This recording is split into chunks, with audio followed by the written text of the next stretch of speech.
Okay, welcome everyone. Chris Petri here. Thanks so much for joining us again on YouTube. We are going to actually have a great time. We're going to work on this painting. We have our photograph on cam. So the whole time we're working, we'll have our photograph on camera. We'll do the sketch. We'll cover everything. We have a workaround. If you're not really, maybe you're still working on your drawing skills and you might not want to take on the challenge of trying to draw something three-dimensional. We have some angles here, a little bit challenging, but I know many of you can do this and tackle this. Some of you might still be learning with perspective and working with three-dimensional objects and things like that. So no worries. This is a beautiful Bavarian church here in the mountains in Bavaria. We have the Swiss Alps behind us. So this is a really incredibly fun painting to do. And I'll also explain a workaround in the beginning of the video. We're going to cover how you can take this scene and just spin it a little bit to make it a little easier to draw, and then you can start getting right into the painting portion, because we're doing a lot of painting in this, so you'll have a lot of fun painting this, so you don't have to worry if you might not want to deal with too many angles and things like that. I often create paintings with less angles just to make it easier for myself, so I struggle with perspective and drawing sometimes myself too, so no worries about that. And let's get started. Again, we'll have the photograph on cam. We're going to use really mostly just one brush. We'll do mostly all the painting with just this one small travel brush. It's a Da Vinci number 4 round brush. And then we also use a Skoda round brush too for the larger areas. So we're using a larger brush for some of the sky washes and some of the areas of larger washes where the grass are and trees and things. But for the most part, pretty simple tools: mechanical pencil, number 4 round brush, and then this a little bit we'll use the larger Skoda round sable brush. So beautiful painting. You can also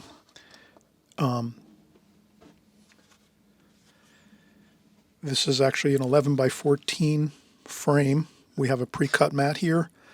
The window opening is 7.5 by 9.5. So you can kind of see how that looks framed out.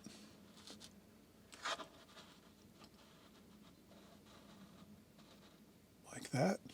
So I think that looks really nice. So if you get this painting done and you think it's really looking good, you can buy yourself a pre-cut mat, put it right over the top, and we're all set.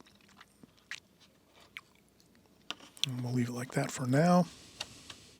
And I'm excited about this one.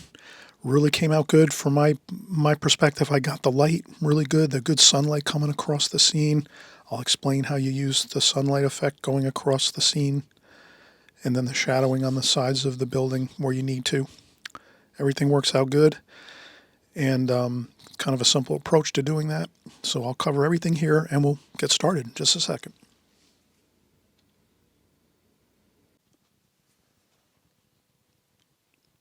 All right, so we just saw the finished painting. And this is really just an enjoyable process to get to the finished painting. And everything is methodical. We kind of do the same thing over and over. And here on my channel, I'm glad you're here. If you're just stopped by for the first time, welcome. Thanks for coming by. Everyone that's usually, in the comments section on my channel here on YouTube, everyone has great comments, very kind and considerate, and a lot of people have very good insights into watercolor and different things they like to try, sometimes creative ideas that maybe we didn't cover here on the channel. So there's lots of great information in the comment section. I didn't mention that in the beginning of the video just now, but just always remember that. You have great comments in the comment section that you can learn from. A lot of great artists here that are painting along with us. So hope everyone will take advantage of that. Leave some questions if you have to. If I don't answer some questions, people usually will go in and kind of talk about what their experiences are with watercolor, and how they do things and so forth. We're all a little different when it comes to watercolor artists. We have our own kind of methods and techniques that we like to use, and Most people that are on my channel, I think, like to paint the same way I do, which is kind of, using either the glazing method or the alla prima method.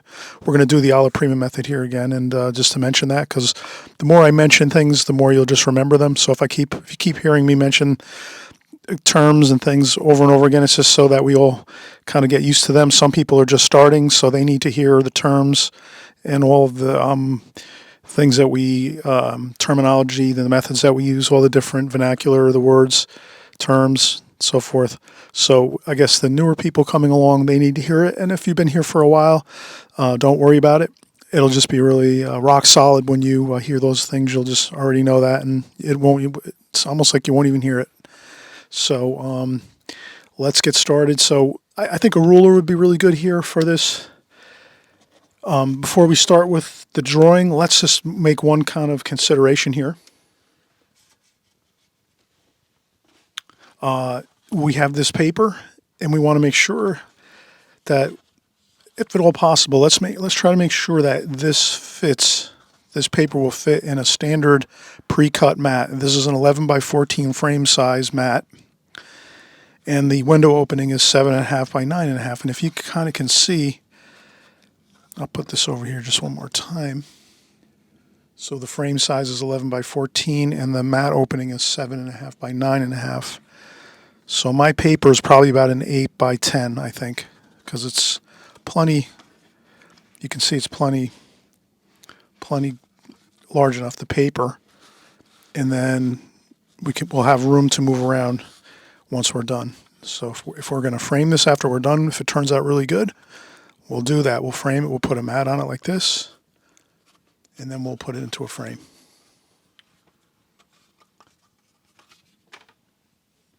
Okay, so the next thing I'll do is I'll just make a border around with my mechanical pencil, a border around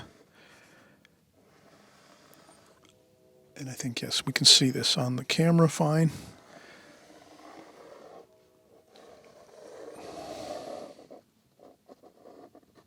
Like that.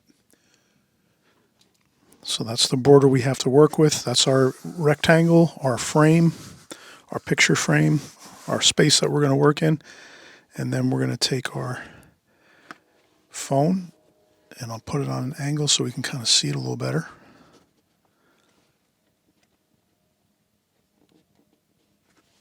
Okay, so I have that on a little bit of an angle, tipping this way so we can see it better. And what we'll do is we'll start out, of course, with the main structure. It's a church in Germany, in Bavaria, next to the Alps. So it's kind of a really beautiful church, lots of interesting shapes, conical roof, a cone-shaped roof. And we have a ball on the top here, and the spire, the conical spire. Beautiful architecture. And then you have all the beautiful roads and houses and cars down here, and the trees, the beautiful trees in the mountains up here in the distance, the Alps up here, some snow caps up there. And if I zoom out a little bit, we can see there's another house over here, a beautiful home over here. On the right-hand side, we'll try to put a little bit of that in too. So, and then there's another smaller house down here, which gives us some scale. So when we see this house down here, this size, which is very small, we'll kind of get the feeling of depth in the painting, a really nice three-dimensional quality to the painting. And of course, these small cars here in the distance on the road. So if we can get a few of these small details, we will really be able to bring more three-dimensional quality into this painting. But what I'll do is I'll zoom in first on the structure, but I'll remember to leave. So the first thing to do, before we get to do our drawing and starting our church drawing here, the drawing of the church and the structure, let's make sure we lightly sketch, maybe just to make sure we situate our church on the picture frame perfectly so that we still can fit in this other house over here with the orange roof. That looks really beautiful, a nice touch of color, orange roof over here. So let's try to get all this laid out correctly first. And the way we do it is we just do a preliminary sketch, a very, very light sketch. And I'll try to kind of like break my picture down and say, well, where is the top of the roof? Maybe we could start there. And the top of this conical roof is about halfway. And then how about this way, across the picture this way? That's a little bit left, the point of the lower roof here, the main roof of the church. It's a little bit left of center of the picture, photograph. So it's a little bit over to this left, and the point of this roof is about halfway. So let's try to do this on the paper and say, all right, let's get this first halfway, about halfway on the paper. Looks good. You know, about there. We could put our finger here like so and then say, okay, that's about halfway.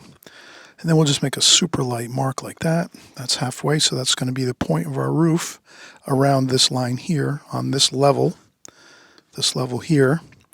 Then we're going to look over here and say, oh, we said it was a little left of center. So that's center, a little left of center. So if this is about center of our paper, you can always measure it too. If you have trouble seeing equal distances and things like this, I've just been measuring and looking at things a lot over my entire life, so it comes a little bit quicker for me. So there's no need to feel inadequate if you have to break out a ruler and measure it once in a while. So you could take this and say, all right, I need to go halfway on this. This is 8 inches, so 4 inches is halfway. And then I need to go a little bit this way, so not a little bit left of center. Center is 4 inches here.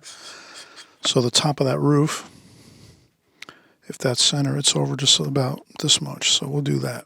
So that's our point of the conical roof here. So we have that. And then we can lightly sketch in that roof. Just maybe we get a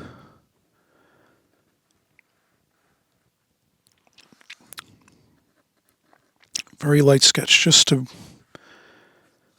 we're going to just try to get everything in place here so that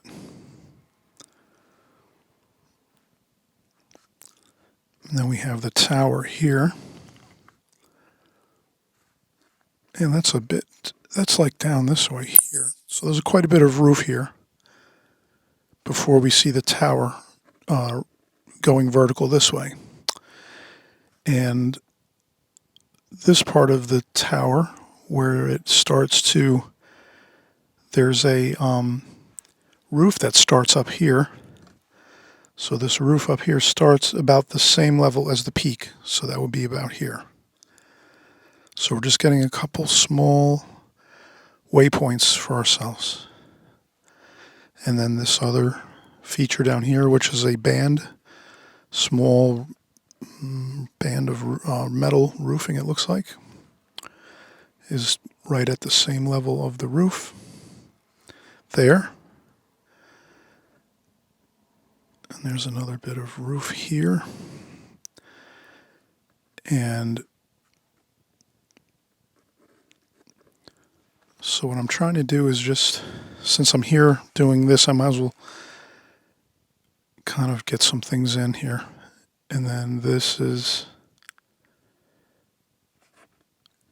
goes back at a slight angle like this. This stays about straight. This stays about level, maybe back a tiny bit on an angle that way. And these run straight down. And these are at a little bit of an angle, I think, these walls on this tower in front of the church here. Bell tower, maybe. And then we have from the edge of the roof down to the ground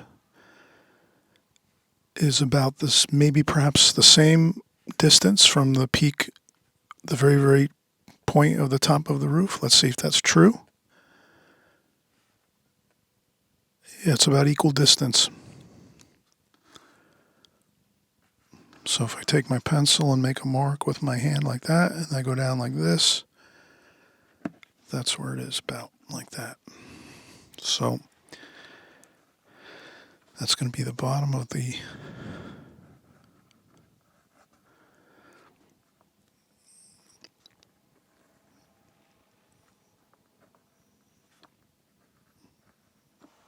All right, so essentially this is like, this almost looks like bricks stacked on one on top of one another. So I'm almost seeing this as like a brick or like a tissue box. It's like a rectangle basically. So that helps a lot. I think if when you're drawing, you hear a lot of artists say this, usually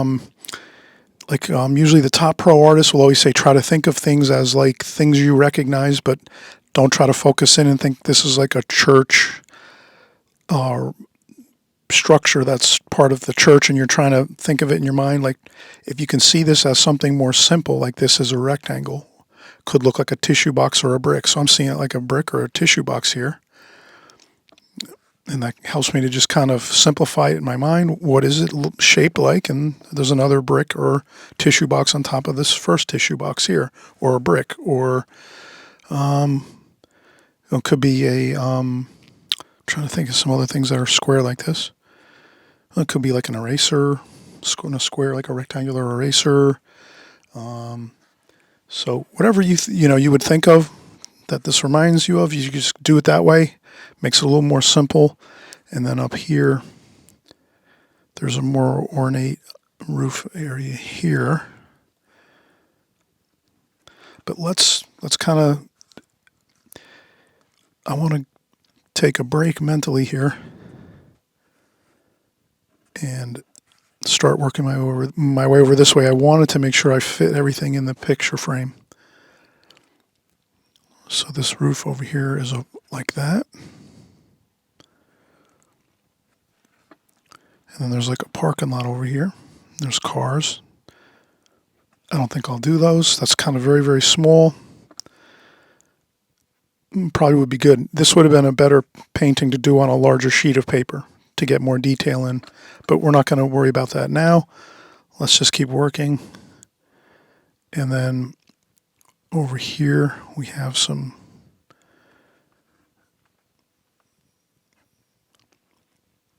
grass and some trees over here and bushes. And then another larger tree up here. And this larger tree over here goes up about to the top of this here. So we have a tree up that way. If it's not perfect, don't worry about it. Try to get it pretty close. And then where is this roof? I like this orange roof here. This looks really good. It's probably clay tile roof on this house over here. It looks like a home. And it's about a third of the way up on this roof here. So if we go a third of the way up on this roof, about a third is there, a third there, and then it's about a third there. So then we come across, and that starts a little bit in from the tree shape there. And then we'll make that roof shape like that. And then the other roof comes up over here and goes like this.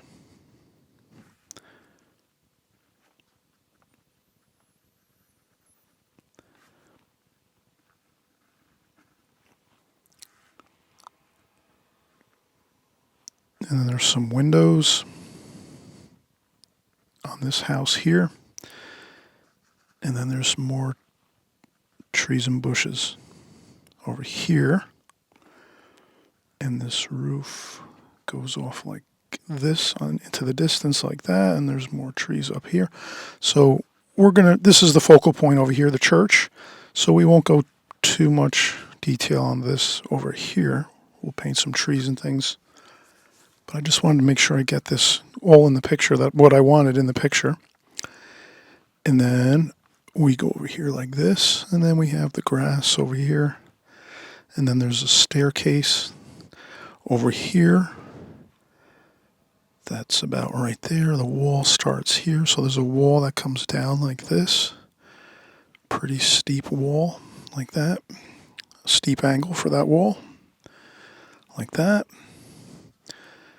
And that's actually the cap of the wall, and then there's the actual wall itself, the vertical wall. So there's just different components to these things I'm drawing here, but you can kind of see there's a cap on top of the wall, and then that white wall, that's the vertical wall that is by the steps.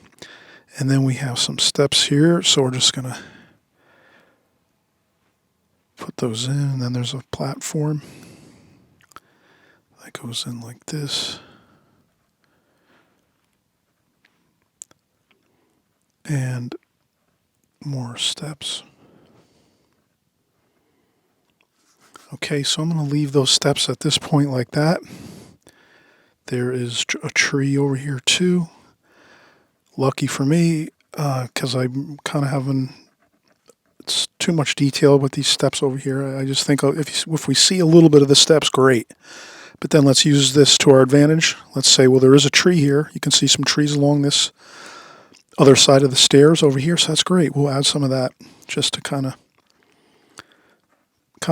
camouflage those stairs so we don't have to work too hard.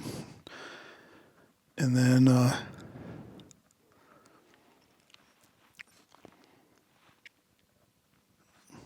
this is pretty good. It's coming along nicely. We have some bushes over here on the side of the hill. And then there's a tree right over here, like this in front. So that's good. And then there's a tree over here.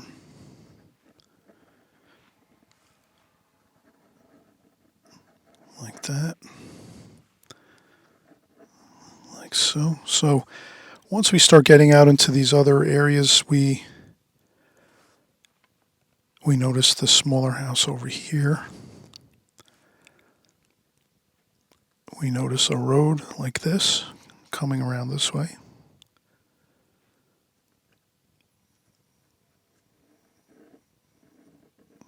Kind of goes out of off the page over there, and then it's over here. So we like to get that road in.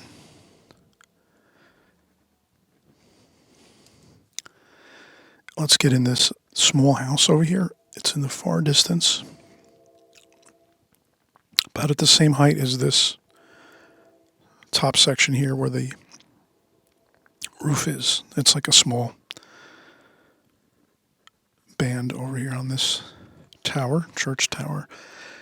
And then over this way we have the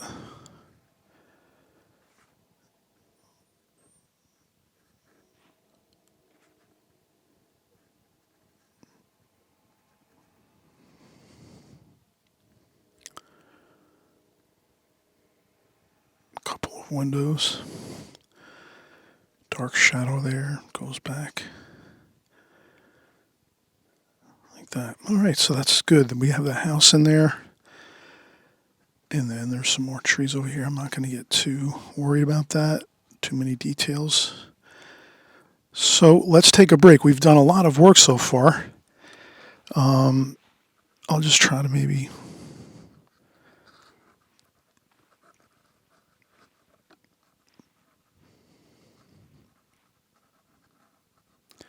just get a few more lines in there for some of these bushes, and I think this is fine.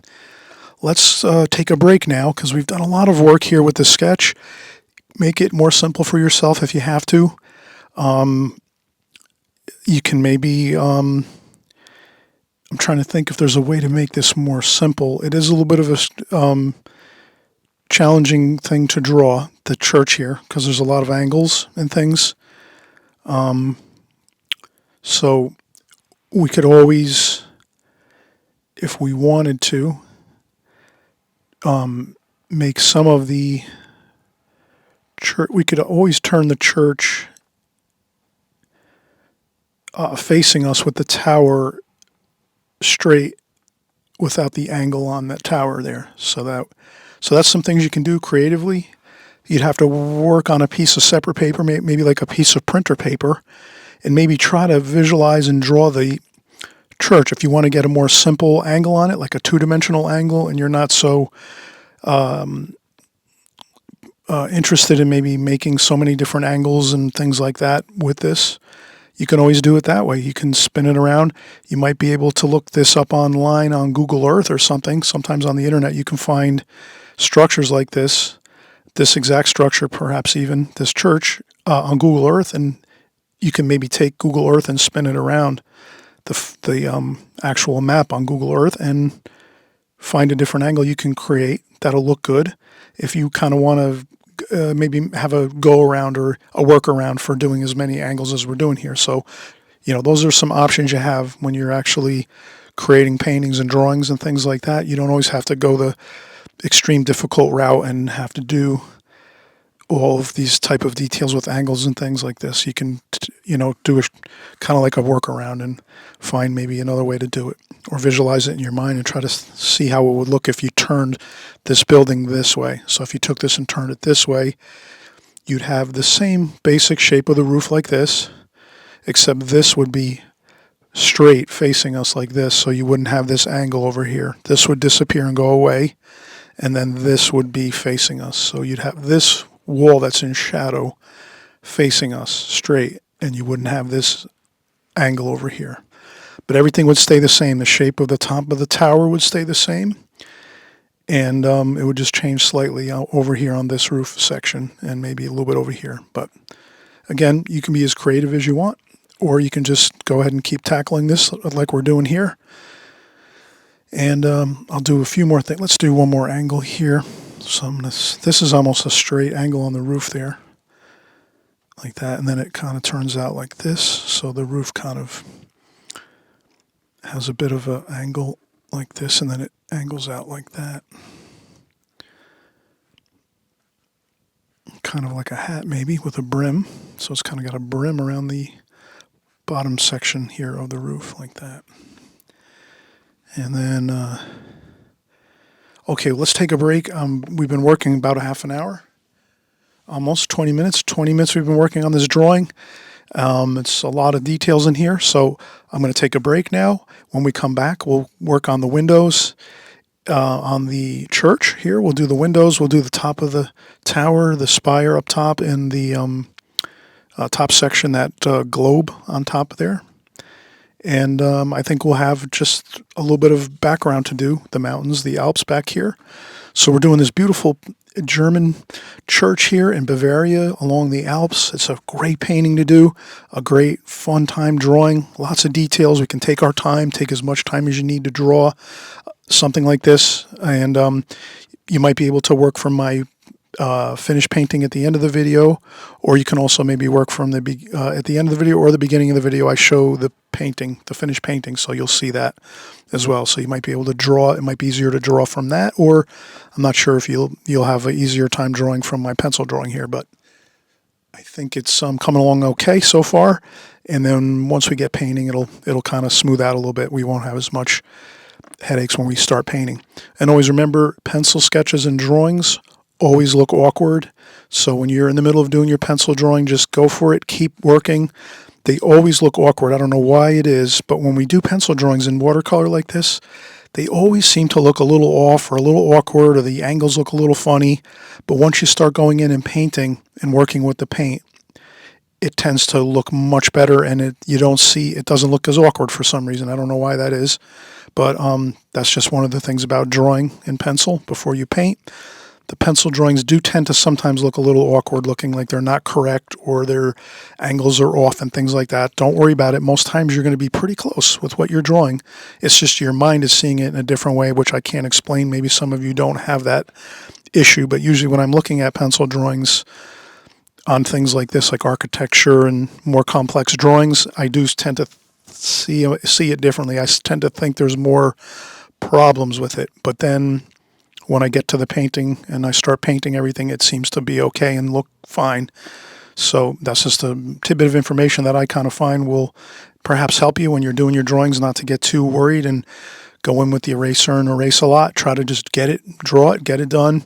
Just keep moving forward. If there's a couple awkward angles, probably chances are it's okay, but it might look a little funny. So don't get hung up on it. Just keep working on through.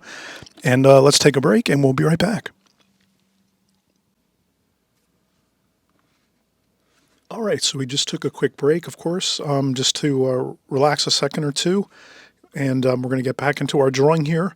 The thing I wanted to kind kind of emphasize before I continue to finish the drawing, we're kind of have most of it completed. We just have to finish the top of by the spire on the church steeple here and tower, and a couple of little small details like the road and the mountains and some of the trees in the distance here. But we're not going to get into terribly immense detail in these other areas. This is the main focal point, the church. So we kind of have that set as our goal to get really the church is the main focal point, and that's where most of our detail. We're going to pack all of our details in this area, and then we're going to just do some kind of silhouetting through the rest of the painting. I think that'll look really good. So that's our game plan. Now the thing is, some of you might be newer to watercolor, or you might sometimes you're not that keen on doing really complex drawings with architecture and things like that.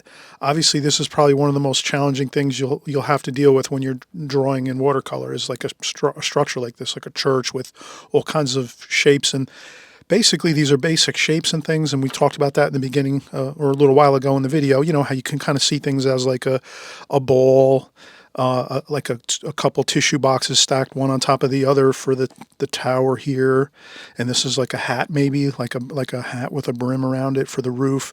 So you can kind of think of those concepts in your mind when you're setting out to draw these features of this architecture. Helps a lot to do that. And but also too, sometimes if you're still working on your drawing skills and still working with learning some things about perspective, let's say, or practicing. So usually practicing is the antidote to any situation. So I really learned to draw mostly from just keep on drawing, just drawing, every day, 15, 20 minutes every day, constantly. And I was able to get a little more better feel for three-dimensional qualities of structures and things like that, and any kind of like subject matter. You can also pick up books on that talk about three-dimensional qualities in drawings, perspective. So you can learn about line perspective. They call it line perspective, point perspective, 2-point, 1-point, 3-point perspective. There's all kinds of interesting things on perspective. My route was those books were too confusing for me, so I just wound up just keep drawing and drawing and drawing until I sort of get the hang of it. That's my approach. And we were going to say here, just for a quick note, you can take this and kind of spin it around in your mind so that you have more or less the structure like this.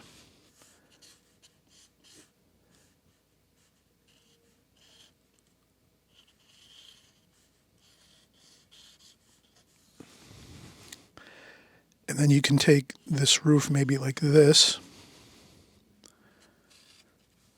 and then maybe you have a couple walls like this. So you can simplify this scene, turn it into a two-dimensional scene like this. And then over here you have the door over here, and then the window up here. So you can turn this and kind of spin it around, and there might be another bit of roof over here like this. You could add that, just be creative maybe, and think to yourself, yeah, there's probably another bit of roof over here and some wall, maybe another window over here and another one here. And there you have it. And then you can make the stairs maybe like this. Just a little bit of stairs, no need to add too much. We're just going to vignette all these sections over here and up here. We will add a little bit of mountains in the background here, but just lightly, just to kind of indicate it. But that's how we can kind of work with what we have here and even make it more simple for ourselves instead of trying to get this complicated three-dimensional structure. We can maybe in our minds just say, well, let's spin it around and make it kind of two-dimensional, and we'll get just as beautiful a painting. So when you do your painting, you can do this, kind of see it two-dimensional versus three, but then all the rest of it stays the same. You're going to have, maybe that roof's going to still be up there with the house, and you're still going to have a road going up here like this. That's kind of simple, just like a little, almost like an arm with an elbow. So like an arm up here with an elbow and an arm going this way. That's kind of the road, a little more of a round quality to it. But these are all things, you're still going to do this over here, this road over here, and then the small house over here, like that. So, but this is a little more simple. So if you want to kind of have this solution, that's fine. I maybe should have it. I'm going to actually show this in the very beginning of the video so everyone can notice, kind of fast forward to this section right here to avoid having to go through all of this if you don't really want to get involved with too much of the architecture and all the three-dimensional lines and everything like that.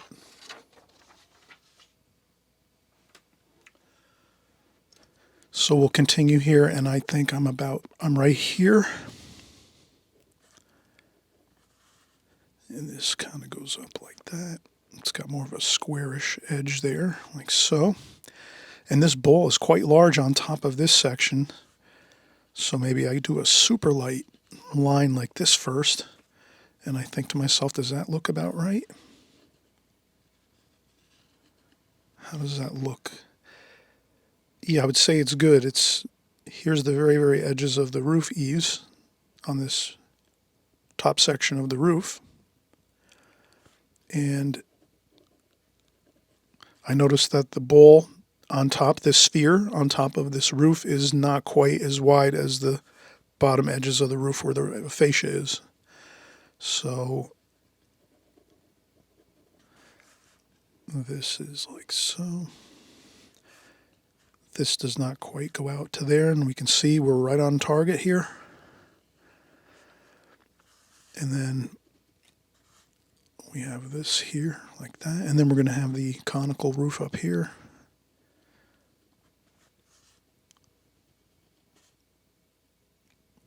And this pretty much has a good swale in it, like so. So you can kind of get your lines first like that.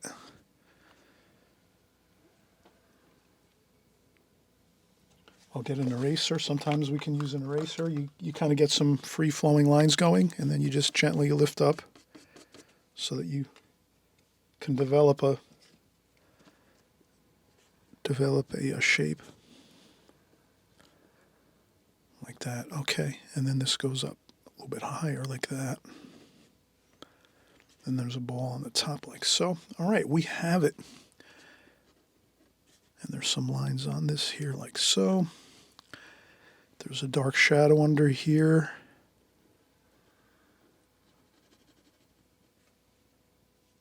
And then a dark shadow coming across here. So we're gonna notice that the light's coming from up here. So that's always another thing we like to always keep in mind is where's the light coming from? And the light is high up in the sky noontime.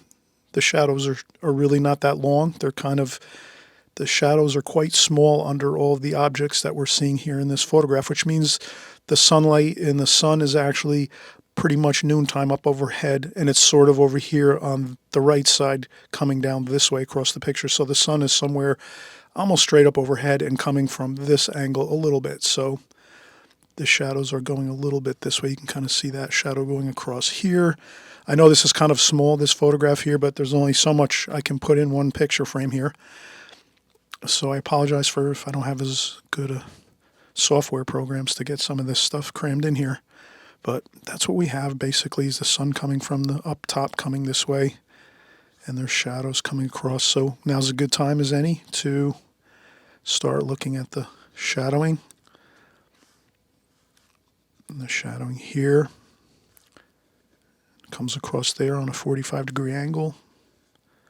And the same thing here comes across here on a 45-degree angle, like that. And then we have them under the eaves over here, where there's some rooftop sections there. And this I want to keep this neat over here, this section.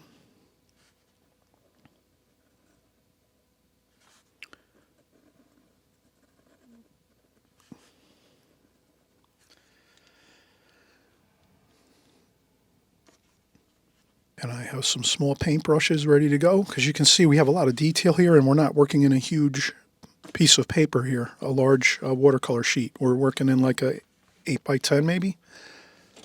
Let me see here what we have.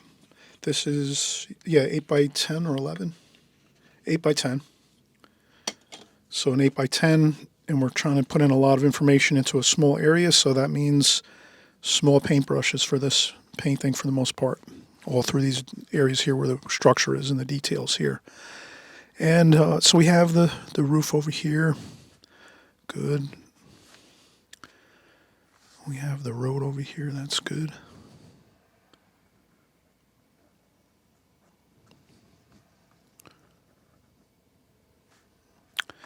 And then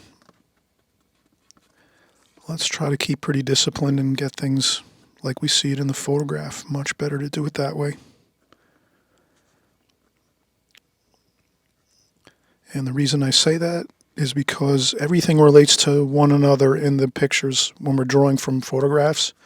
So the more accurate we keep staying to our photograph, the more accurate we can keep it. If we start to like just improv too much, then all of a sudden things aren't going to line up correctly and match up where we need it. So that's why I would say try to keep it pretty accurate anyway. And then for the most part in this area where your structure is and some of these things that line up with like the roads here and things like that. And then we have trees back here, like over here. And then there's even a bit of road that comes over here, around that way. And then there's even a far distance here, pretty much lines up with this part here. There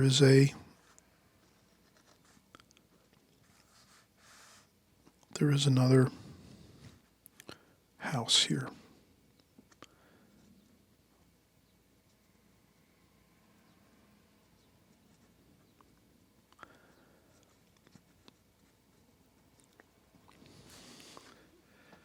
All right, so we're not going to get too much involved with this detail over here of this house way in the far distance, but we do want to have it in the picture because it definitely adds to the three-dimensional quality of everything. And then there's like hills and bushes along here where the sphere is on the top of the tower. And that happens to be another home over here, but I'm not going to really... I think this is good enough. I don't want to go too much with details here. And there's some more trees in the distance here. So I might just sort of do this. And then up here, we're going to flow down with the mountains.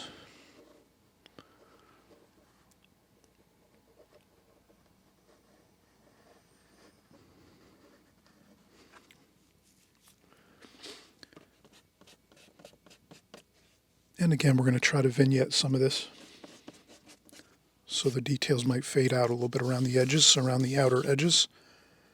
All right, so we did a really good go of it here to get this drawing finished up. And I think we can paint now. And again, we're going to do this alla prima. Pretty much alla prima is you're going to paint everything starting with your darks first. And you're going to start in your focal point area, and then you just work your way out. And then once you get your darks pretty much settled in and pretty much onto the paper, then you'll start working in your middle tones, like your shadows and some of your lighter washes. So that's kind of the game plan for the alla prima. And I always mention, I have a brand new book out, and it's Watercolor, Methods for Success. What's great about this book is it covers all my methods and techniques in one compact booklet. It's a book, and it has all of my latest and greatest paintings. I cover everything, figure painting, portrait painting, how to draw portraits.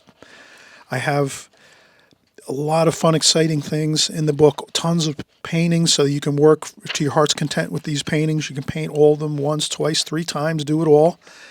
Lighthouses, all kinds of interesting structures here so you can see. I really enjoy structures, lighthouses, buildings, pubs. We do everything here, country houses, cities by the ocean. I cover all of it. Alla prima painting. We cover flowers, tons of flowers in this book. Interesting studies on small subject matter, like a teapot or a wine bottle and a glass and exercises like this. I cover the glazing technique, doing a beautiful painting with the glazing technique, tons of water and wash everywhere. And then getting in the darks later. So that's kind of the opposite of the alla prima. So everything's in here, all my gear, my art gear, my colors, my palettes, my pens, my pencils, my art gear, everything here in one place. So I've got everything here listed out. So this is just really like all of my artwork and all of like the things that I do in one location. And that's, I'll leave the link in the description below. You could just, and if you somehow don't find the link in the description below, you just go on to Amazon and type in Chris Petri watercolor book or watercolor methods for success. You'll find it as long as you type in my name. And just a great, companion to any tutorials we're doing here, because it kind of just gives you the basics in the book of everything I'm doing here on my videos. So it'll really be a great counterpart to this video and tutorials on YouTube. All right, so let's take a quick break and we'll come right back. We'll start painting. We'll get our darks in, but we do have to do a few more things here. When we come back, we'll get in some of these features here, some of these arched windows in the tower, these large windows here, stained glass windows, a doorway here. We'll get some of these, maybe a couple trees we'll put in here along this section here. So just a couple indications. And, if we see any more shadow patterns, maybe we'll put those into. But I think we have pretty much the essence of everything we need right here. And that's all we need now. We're all really set. We just need a couple of the windows and doors here on this facade of this church. And there's a few windows up top here along the eaves of the roof. So let's get started in just a second. I just want to take a break and then we'll come right back.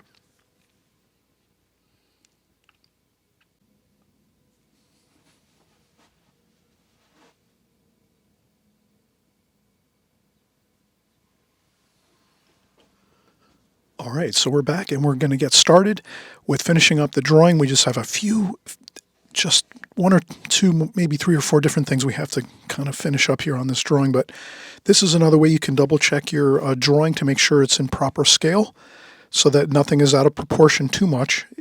There's an allowable amount of flexibility you have with drawing and with proportions, like whether they're going to match what you have here on your photograph to what's here on your paper. But the easy way to check it is I actually have chopsticks here. I always get Chinese. I really enjoy Chinese food and Japanese food, and they always give me extra chopsticks and extra food. So they're very generous with the proportions. So, and I always get extra chopsticks for free.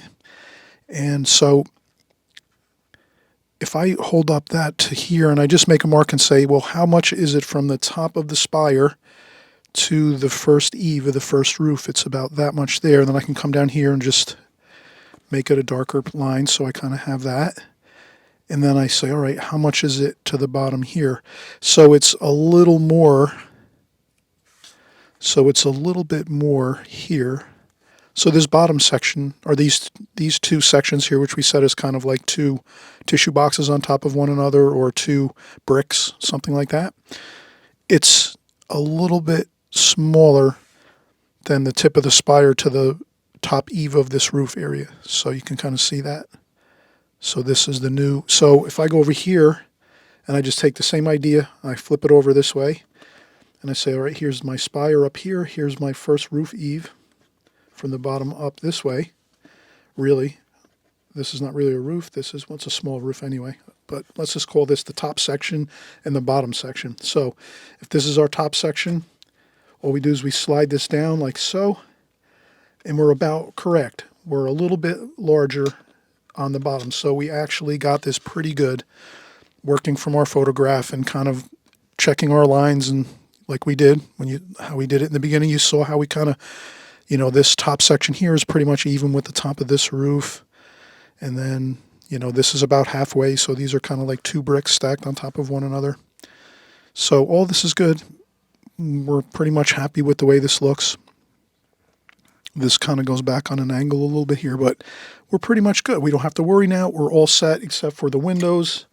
Let's get a few of those windows over here in, and we'll kind of just look at the architecture, and we're not going to make a huge deal of it. We're just going to make sure we have at least these dark spots here where there's some openings in the tower here.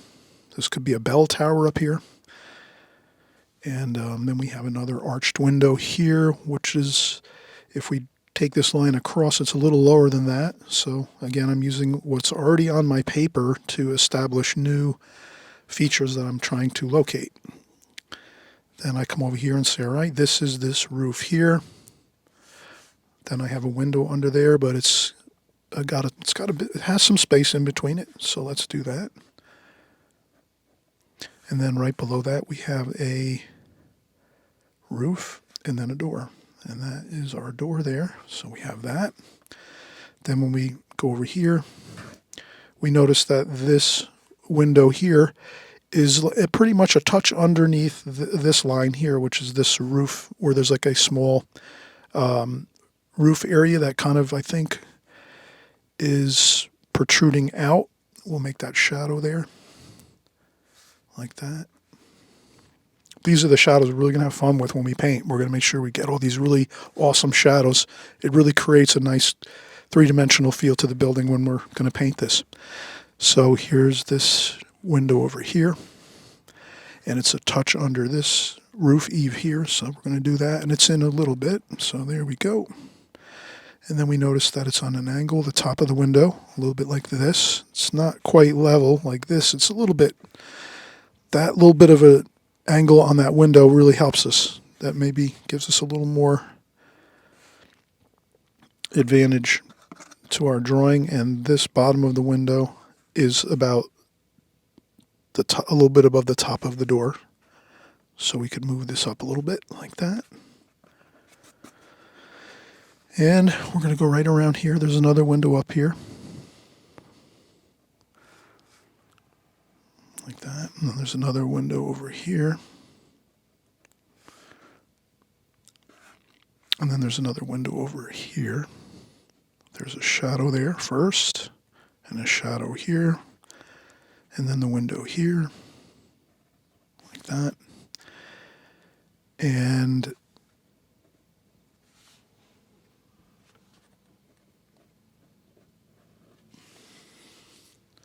okay, I think that's pretty good.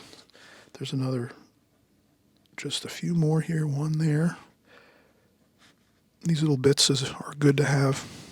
It's part of this design, so we should have them there. And then there's a bit of a feature here, an arched indentation over here. Not a window or a door or anything like that, but just a feature, architectural feature. And if I look at that closely, this line is a little bit this way. And this line's a little bit that way. So if you can kind of get those little bit of the angles, it's kind of good. All right.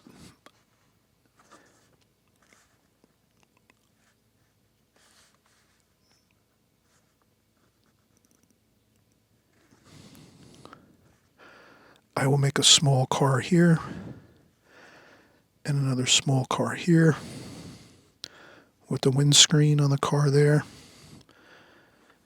And then I'm not going to do the cars by the building. I think I'm not great at cars really. So, let's see here.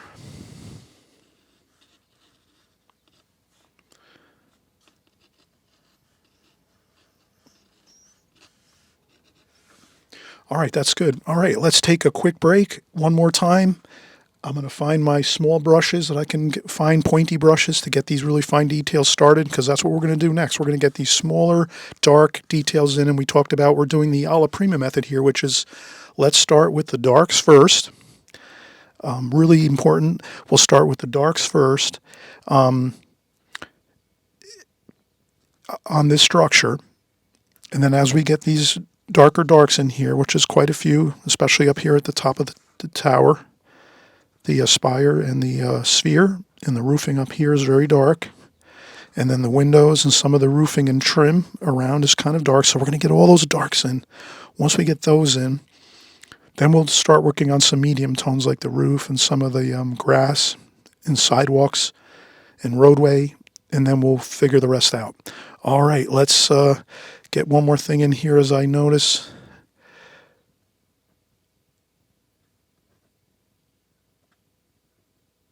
There is a small bit of roof here.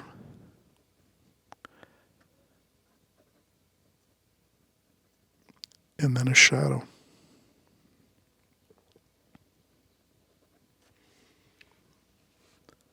Maybe something we could have left out. Maybe we'll erase this. Maybe we don't want to put that in there. Maybe that is kind of odd and it doesn't look all the greatest. I think I'm going to do that actually. I'm looking at this and I don't think we're going to get a lot of excitement out of this smaller roof projecting out of this larger roof. You see how there's a small dormer sticking out from that roof there? I think that for our purposes, this is where we can, as an artist, you're the artist, you can take things out of your painting if you don't think they're going to look good.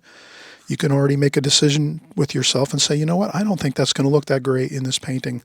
I'll just take it out. It doesn't matter.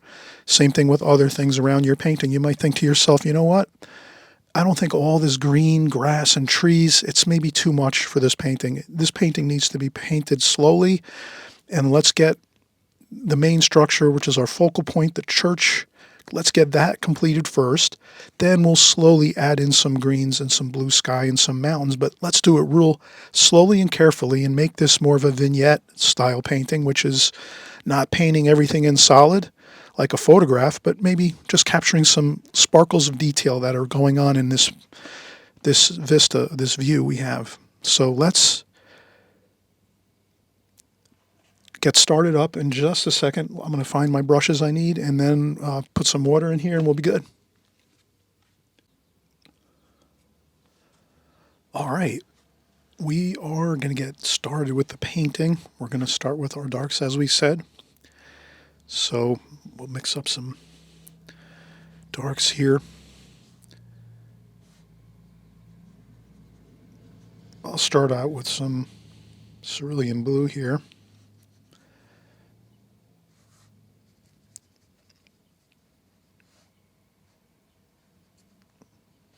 And some burnt sienna. Maybe some raw umber over here.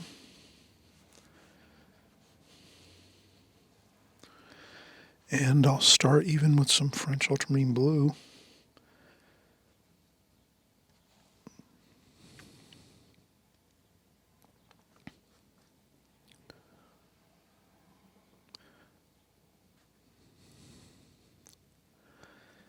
And I like to, let's mix up some of the colors here. Some cadmium yellow.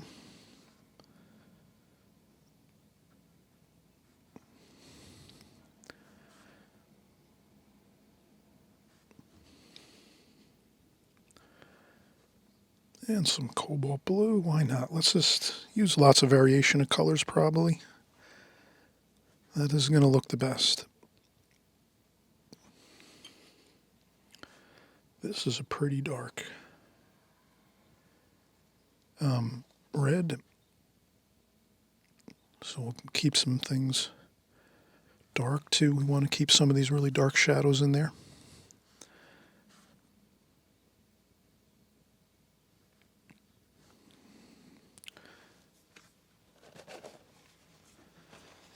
This is a really small brush. I meant to say this is a number 4 Da Vinci Maestro, or actually Da Vinci travel brush. It's got the plastic handle, and it screws and unscrews, so you can put it away like this, rinse it off, clean it off. You can put it in here, throw it in your pocket, your purse, your backpack, duffel bag, pockets, pants pockets, whatever, and then when you're done, arrive home or to your studio, and you just take it back out again, put it back together again, and let it air dry out, and you're ready for another excursion if you're going to go out and do some painting outdoors. It's a number 4. 1503 Germany is the actual model number or the part number.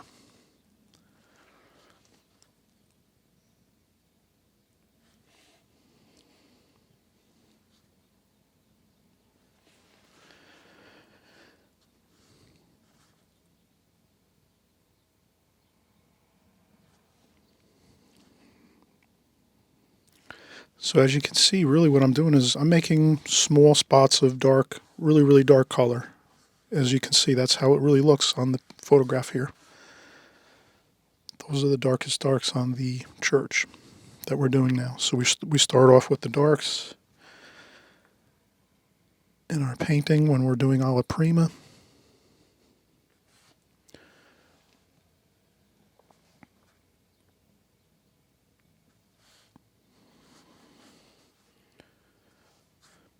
And I've mixed plenty of mixtures of colors to get my first bits of paint on here.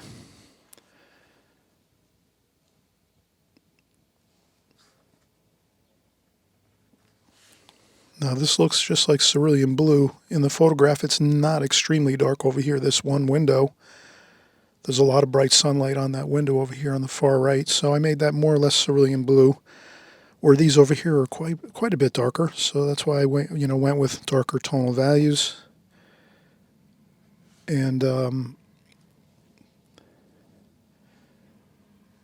that door looks like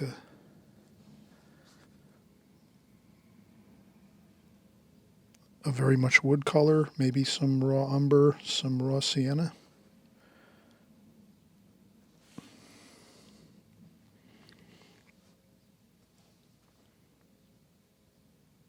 A little bit of a shadow under there, like that. And once this all dries, then we can go over with some washes for our shadows.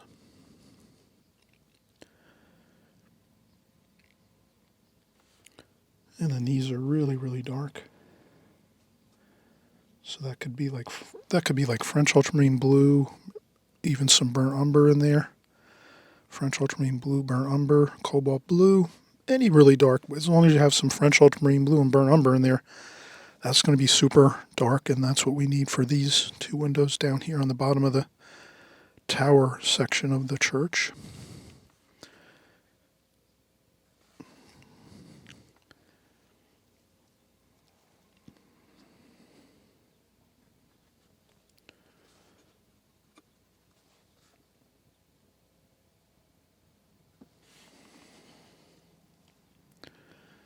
And then there's just a tiny little bit of shadowing here, like that. And under there.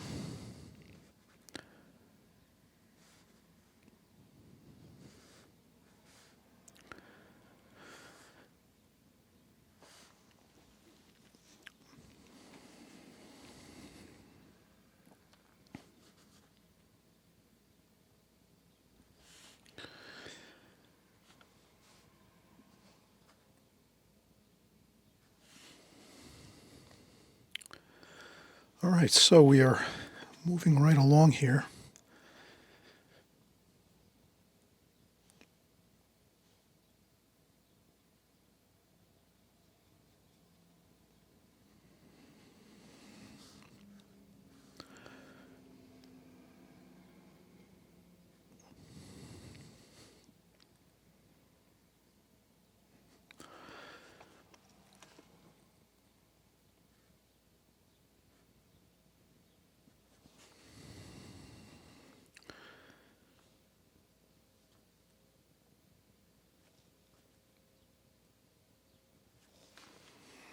Okay, so that's quite a bit of darks there. We could have started up here even, but I think we're okay starting down here and getting our, we'll do some, this would be olive green, sap green maybe. Sap green might be a little better. For some of the grass colors, we'll use cadmium lemon yellow and sap green. And right away, let's start tying that into the ground area, like that. A little splash there. And then there's a bit of a dark, shadowy green, blue, burnt sienna blue, cobalt blue maybe, green.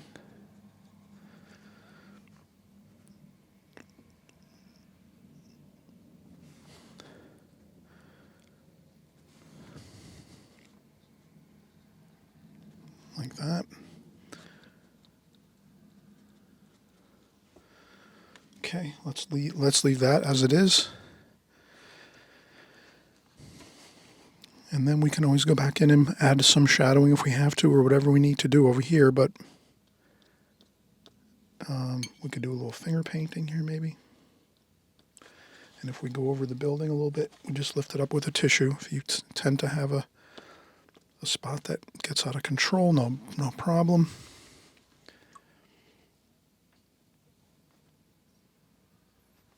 Straight yellow there maybe, cadmium lemon yellow.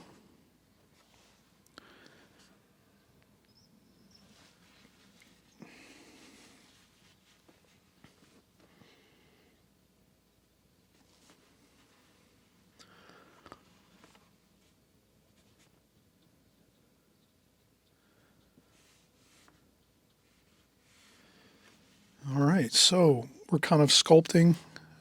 We're painting a negative shade painting. You hear this often. Negative shade painting, basically, it's when you paint around an object appears. So we've painted these green shrubs and trees on the back side of this church tower. And as we paint that section of bushes and trees there, we've actually painted and created the edge of this tower here. So that works wonderfully.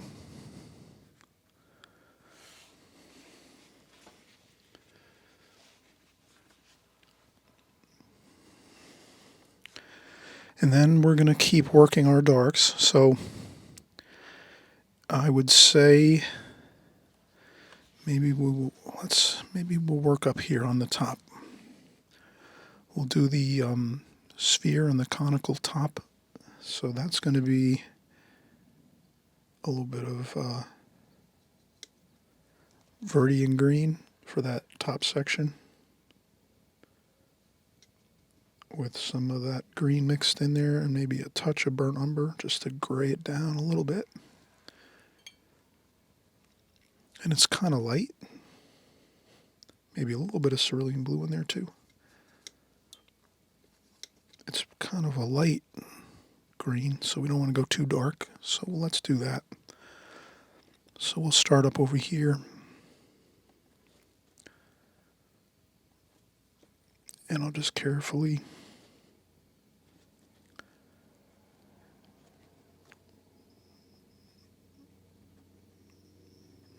incense. And if you go over a spot, no problem. You take your tissue, you fold it up into a little point,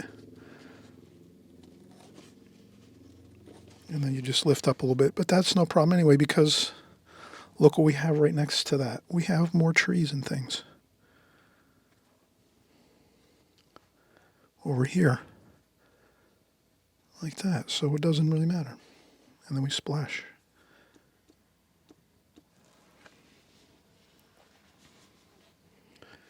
And then there's dark bits there. Some dark green, sap green with some burnt umber, burnt sienna. So burnt sienna, burnt umber, sap green, kind of a dark green, maybe a little bit of French ultramarine blue in there too. And we could sort of get a little bit of dark in there like that. And hopefully it doesn't infiltrate too much. If it does, let's blot it up a little bit. We'll go in later with that maybe. We'd like to really get that spire of that top roof section just right. But there is a bit of dark there like that. And then now under here is a dark shadow that way. So we have that dark shadow there.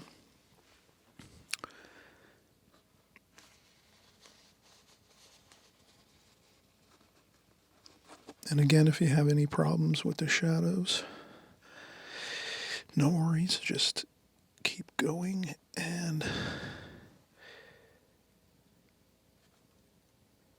I'm carefully following the shadow patterns on this photograph, and I can kind of see there's some cool, interesting colors there. Like that. And then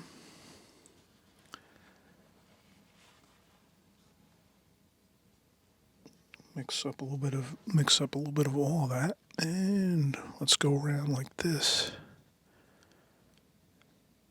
and see how that looks. Still needs some dark over here. It's kind of dark there. Definitely darker there, so we need more French ultramarine blue and burnt sienna.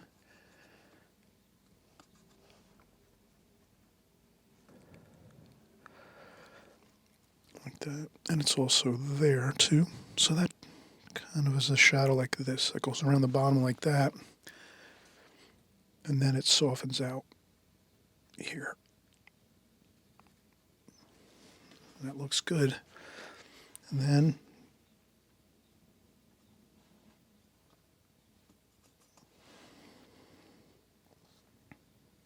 we kind of have a line going across here. It's very dark there.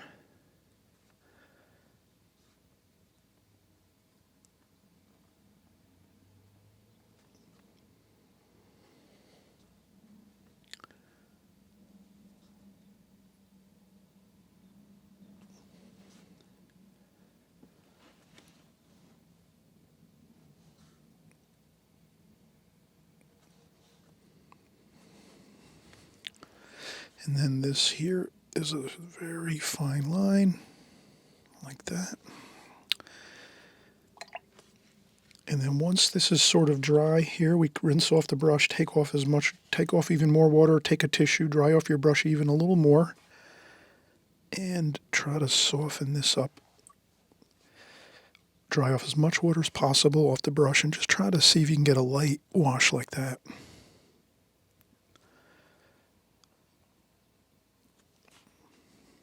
And it's a little bit green there.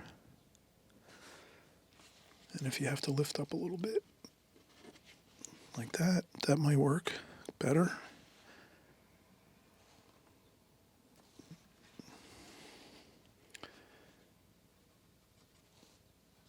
And that's kind of light too.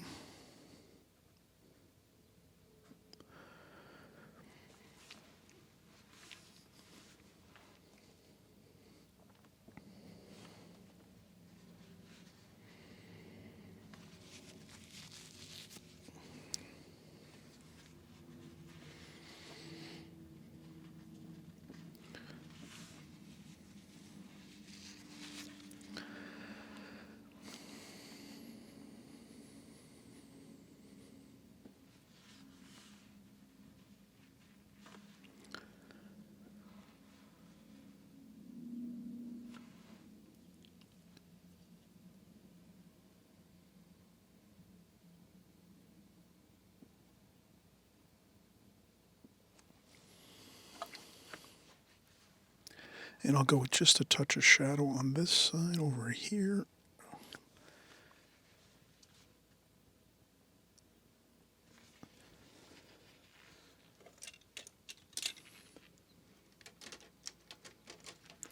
And we said the sunlight is coming from up here, like this.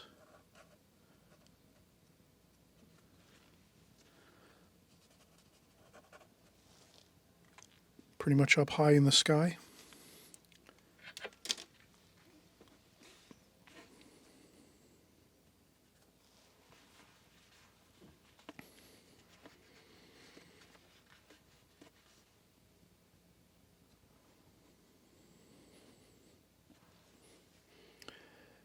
And we'll get some more sap green, burnt sienna.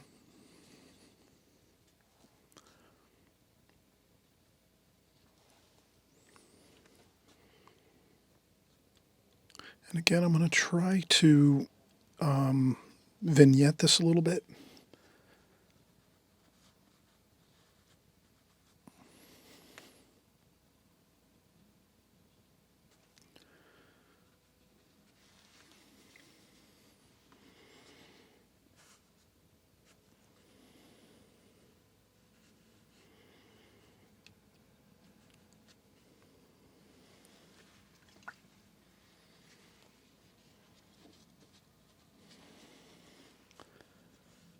There is some bushes and things up here and trees over here in the picture, so I will leave room for that.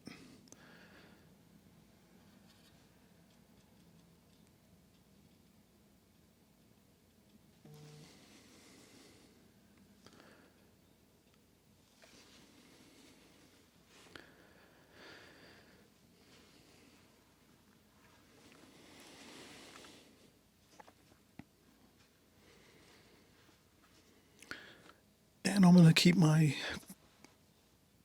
on course here.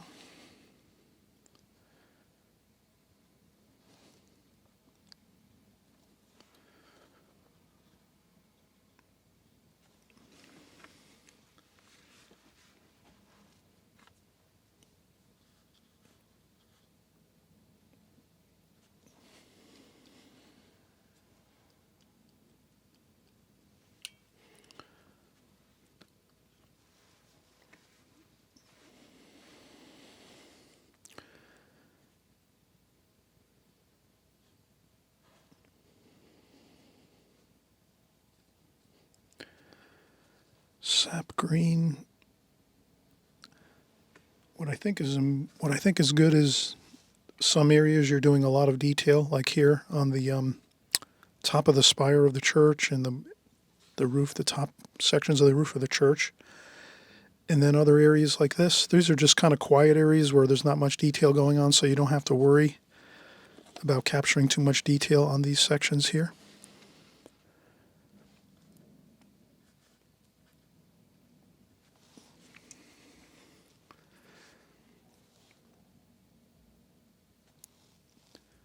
The roof is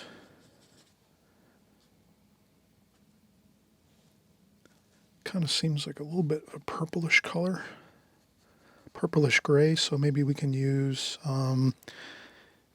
maybe a little bit of alizarin crimson.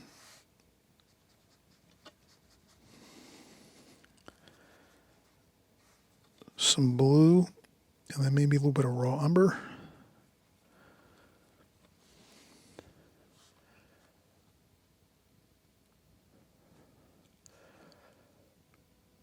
It's pretty light though.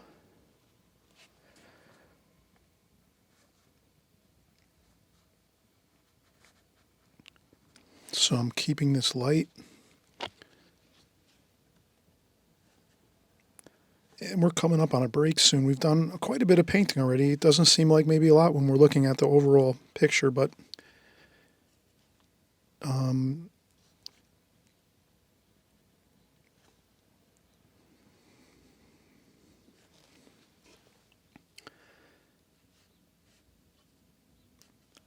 so I'll add more water to it so I get a lighter tone for this over here.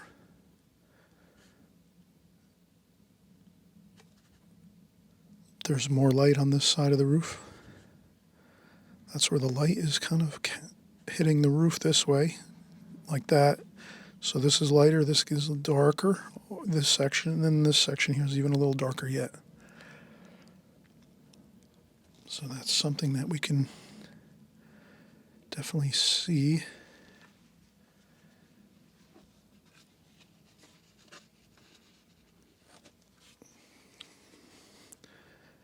And believe it or not, we can touch things up later with a little bit of white, titanium white paint, or some darks. We can pack some darks around some areas of the roof to make it, we could do that right now. Let's go here, and we could even go in with some burnt umber and French ultramarine blue. And maybe just do a little bit of dark there. Just enough to kind of accentuate that angle there.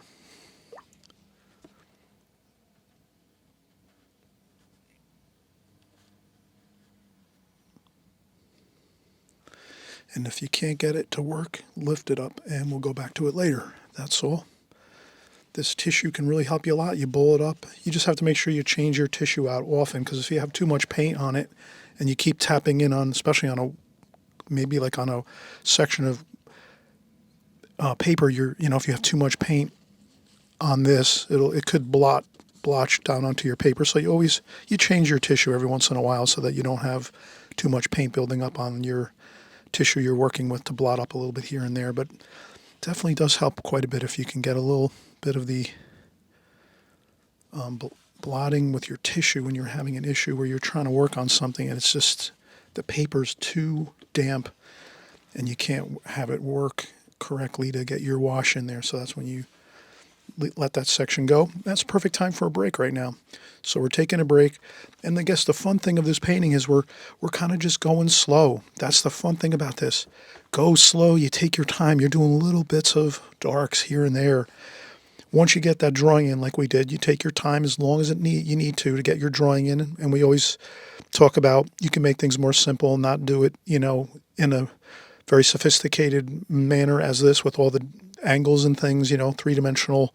This is a difficult thing to draw. This is probably challenging for even all professional artists would agree. If you told them to draw this, all professional artists, the top people would say, oh yeah, that's not an easy drawing. It's going to take some time to work out the angles and things like that. So don't be discouraged at all if you're trying to draw this and it's not coming out great. Again, at the beginning of the video, we'll talk about it. And even just a while ago in the video, I talked about you can change things around and maybe get a different angle on it so that it's not as difficult to do the drawing of this. Okay, so never worry about that. But make sure you just get through your pencil drawing, get it done. And then we're having the fun part. This is just putting in these this is the alla prima method. We're doing everything at one time, having fun, getting in our darks first. Look how easy that is. You just look at this and go, look at all those spots of darks. Easy enough. We just go in as we went here and got all our darks in. Then we went up here. We start off in an easier area, and then we start working up here. It's a little more difficult, maybe, painting this. But we got it done. We got the darks and the shadows on this side. Light's coming from this side this way. Up high in the sky, the sun's straight overhead, noon. And you can kind of see, now we've got a lot of good darks on here. We're really getting there. We don't have to do a ton more on this painting. You'll actually see we're going to vignette it like we were talking about in the beginning. And of course, you saw the finished painting in the beginning of the video. So never worry. Go slow. We're going slow here. Lots of darks, slow. Get those in. Then you work up here. You get a little bit of trees. Ideas of trees, do a little splashing to get some tree looking things going on. And we'll continue to do everything at one time. We'll work all of the colors, all of the things going on at one time. But again, our main goal now is still let's get those darks in. Let's keep working the darks. And that's how we do it. We figure out the darks first. Let's get them all in. We still can see more. Over here, I see some darks over here in small quantities. I see a dark up here. That one car on the road there, that's a dark. Another windscreen up there on that one vehicle. There is some darks too in some of the trees and different areas in the background, but I don't know if we're going to do too much in these background areas. I think we're going to leave it pretty much right here is going to be the focal point. The church, these houses over here, this one house down here, that'll be a little focal point for us, and I think that's about good. And maybe a few cars up here on this road. And the steps too, we're going to do a little bit of the steps there and some trees and bushes, but you'll see how this is not going to be a tremendously difficult painting to paint. The hardest part was drawing this. Once you get the drawing done, then it's kind of fun. So we'll continue to get the paint on the paper here. Let's take a quick break, and I'll be right back. And I always mention, if you really like my videos, please don't be shy. Hit that subscribe button on the right-hand side below. It doesn't obligate you for anything at all. There won't be any emails or phone calls or text messages, anything like that. That's not how subscribe works. Subscribe, all it does is just make sure you stay in touch with me so you won't lose me in case you forget my name or you forget, you come back a month later to find me and you're looking all around and you can't find my channel anymore because you just forgot my name. You look in your search and you can't find it in your search menus and whatever on YouTube. YouTube, once you subscribe, all YouTube will do is save you, so you'll know exactly where to. You could just type in go to your subscribers part of your channel and you'll find me there, or you'll see my videos coming in each week as we make new videos. And this way you can just join right along with us, keep painting with us, keep working with me. And here, all of us together, we're having a great time. We're learning watercolor. And again, it's just the basics over and over, the fundamentals, the methods of watercolor over and over and over again. And the more you're just joining along here on YouTube with us all, painting and drawing, you're going to get it. And before you know it, you're going to be doing some wonderfully beautiful paintings. And I'm sure many of you are already doing some great work. Some of you, you're just starting out. You're going through some of your hard times, trying to figure things out. It's not easy. Watercolor does take quite a bit of time to get the hang of. So if you're just sticking with this each week, you will get the hang of it no matter what. Just a matter of hanging in there and keep doing it. All right, so be right back.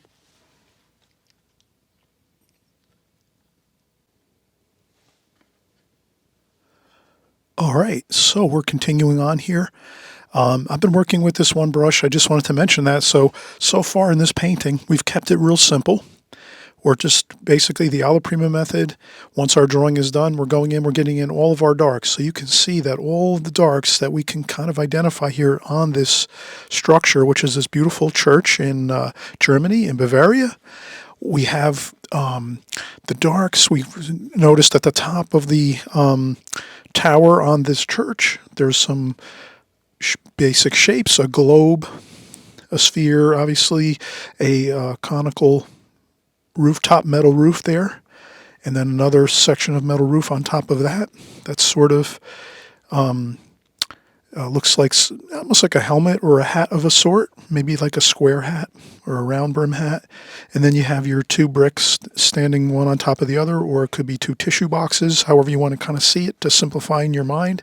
So we try to simplify things in our mind, what things are looking like.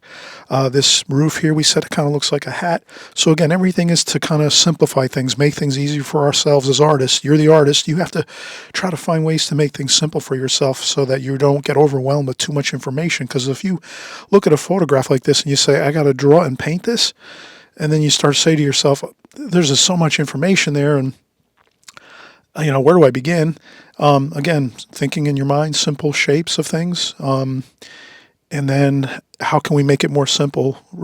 Kind of delete out things that might not be, are not going to look so great in a watercolor painting. Maybe sometimes in a watercolor painting, it's best to leave out all of that green trees and fields, and that can kind of look overwhelming, that green color in the whole scheme of the colors of this painting. So you're going to see how I'm going to try to minimize all of those green trees, and it's beautiful, don't get me wrong, it looks great if we're standing there looking at this, or if we're there, or if we're looking at a photograph. But when it comes to artwork, we kind of have to change our approach a little bit and think of what's going to look better from an artistic standpoint.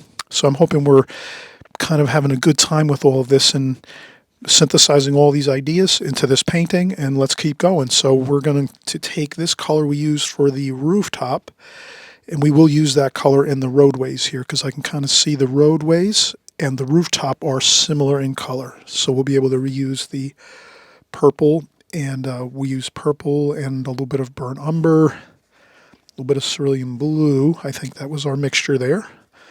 So we're going to have that mixed up a little bit ahead of time. And I'm watching a water main broke outside my studio. I'm looking at the road, and there's floods of water coming down the roadway. I think it's safe, though. Everything's fine. It's just going downhill. I'm on a hill. Okay, so let's keep going here.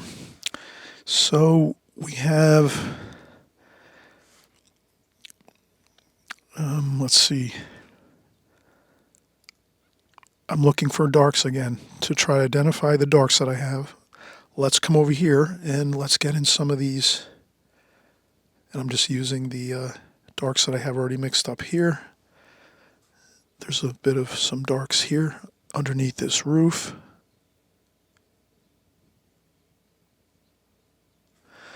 And there's some windows.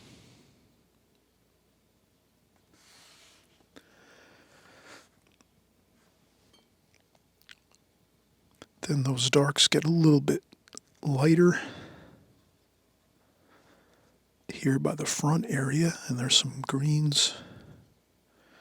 So we can just go right back into our palette with all of the things we've already mixed and kind of use that to help us get the picture looking good. And some of these details, so that's a little bit of a shadow line there.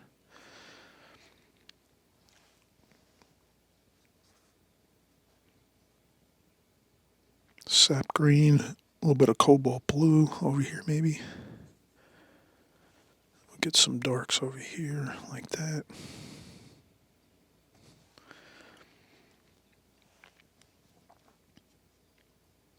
And a little bit of the Viridian green for the roof. I can see that.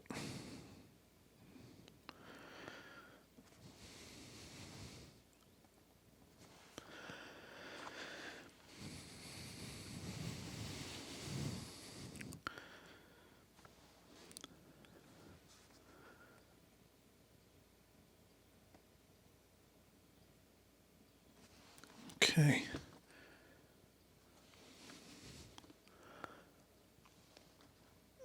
And look at that. All right. So we have a good deal done now over here on this side. I think we're pretty good with that. Gives us the scale of things here already. Really nice dimensional, three-dimensional quality.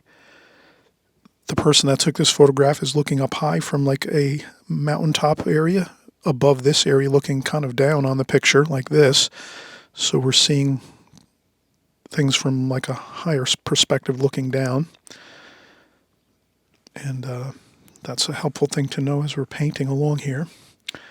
And let's see, we have some more darks. Let's keep working on our darks. French ultramarine blue, burnt umber, burnt sienna. That's our trio with darks. Usually we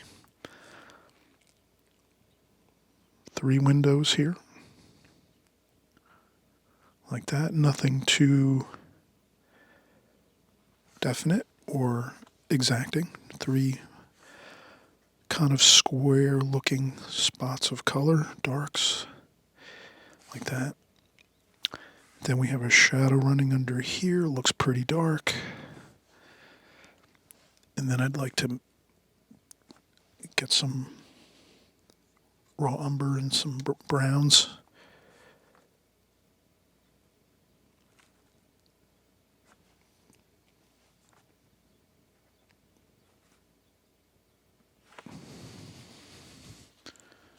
I might blot up a little bit here.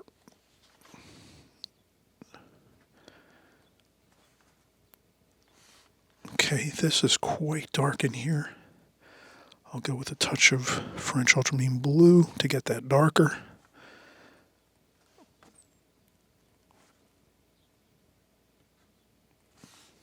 That looks good. Good.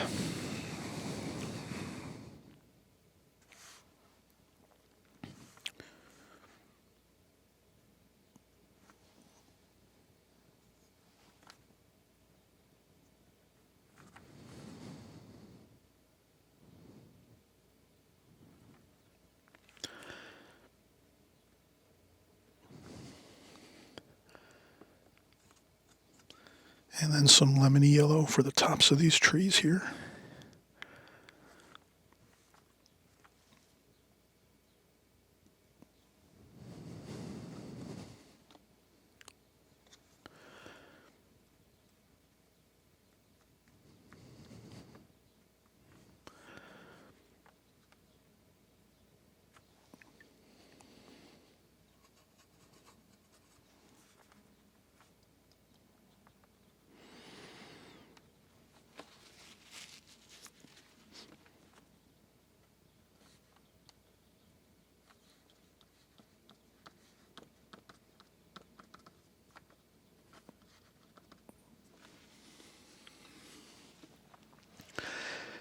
And again, I'm thinking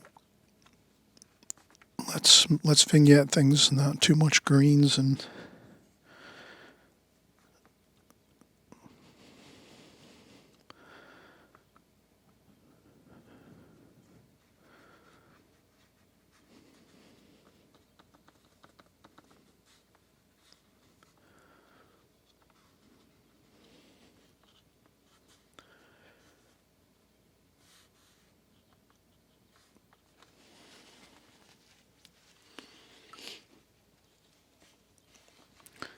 And what I'm thinking too is we'll come back and do some of these sections with a larger brush. So we will use a larger brush and sort of do a little more painting where the trees and the grass and things are.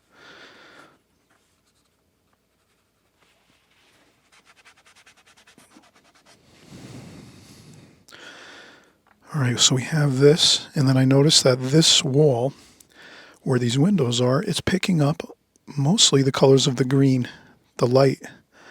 So this wall here is actually picking up all these green colors right here.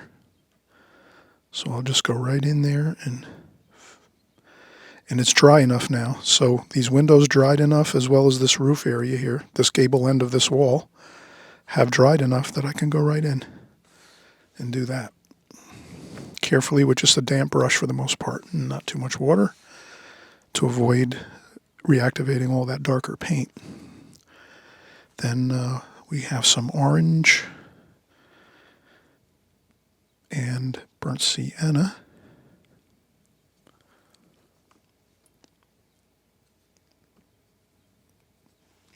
For this section of the roof.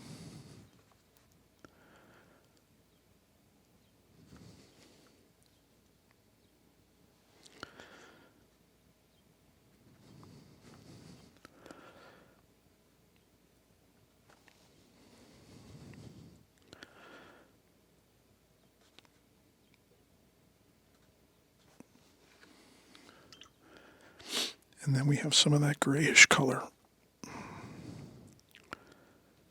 right across here like so.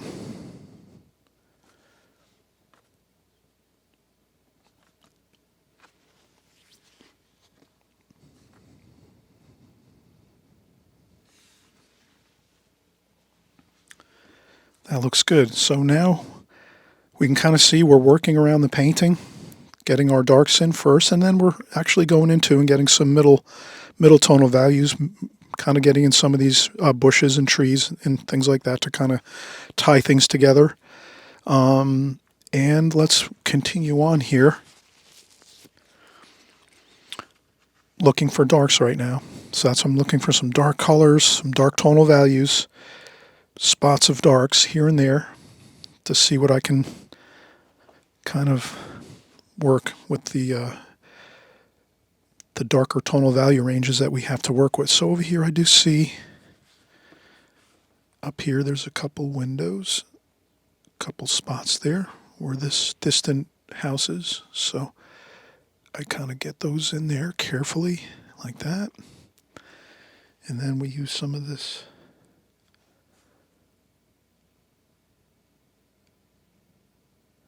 that could be for our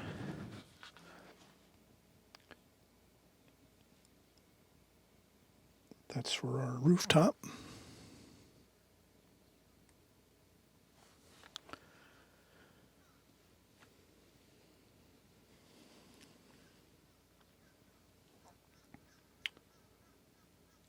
And we have some green here, so we'll use some green over the top here. Kind of we can shape that.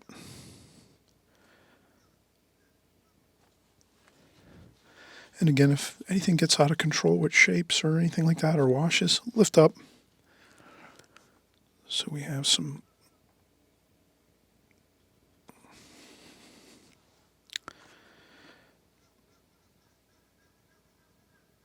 I'm going to try to usually it's best to you kind of leave things to dry. That's the best really usually.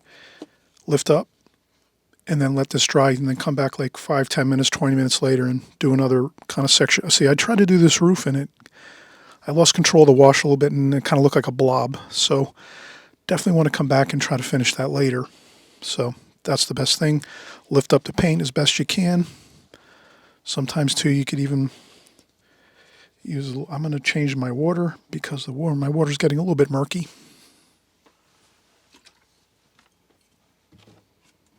So we'll put some fresh water. And then sometimes I'll dip in the tip of the tissue or a paper towel and then maybe just do a little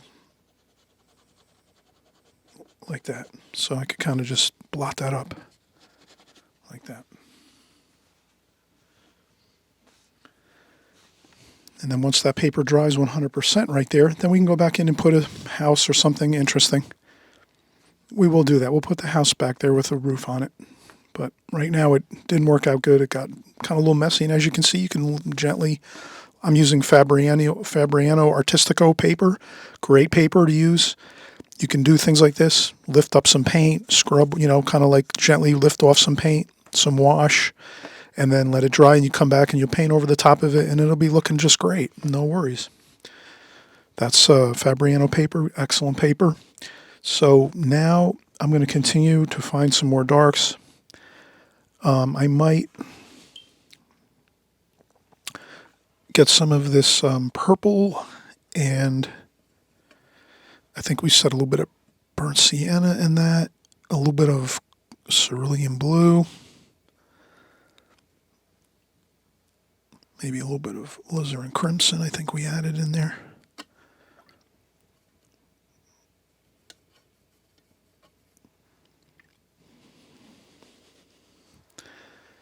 And then it's more of a little more red in there.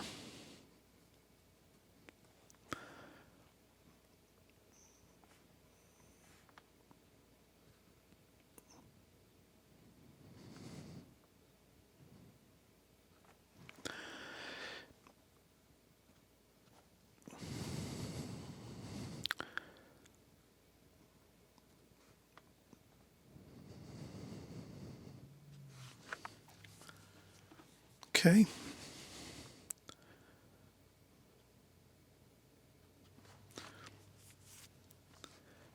And then there's the road comes around here.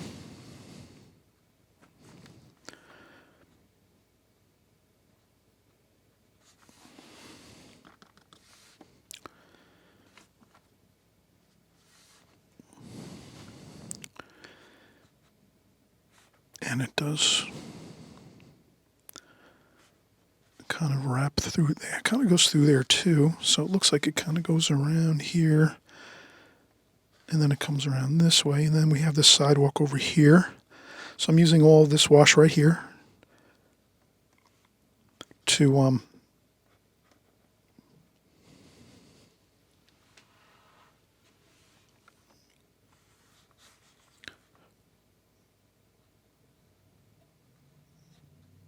like this, and then there's a little bit of green. So I'm trying to really work my middle tonal values now.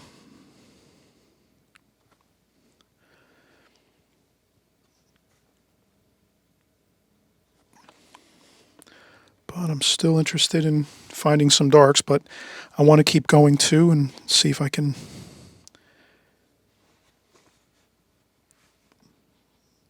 so the stairs over here.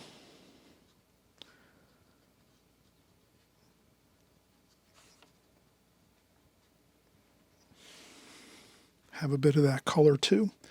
So we'll get some of that in. We're going to find some darks. There's some darks in those staircases here. And then if we work our way around over here,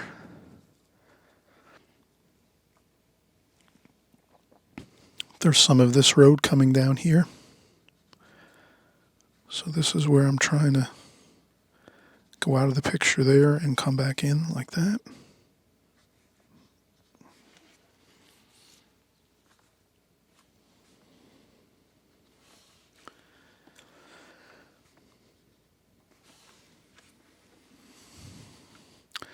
And then I even noticed too that the quality of this color is really good for the shadowing on this building here. So I'll be a little extra careful and add a little bit of water to it, but I think this will work for this side of the building here. And what we'll do is we'll get this side of the building in shadow. Not complete shadow, but it is got more of a shadow color on this side. Then as we go over to this side, that's all white paper. We'll leave the white paper as it is. Then we'll start working in these shadows here. And then what we can do is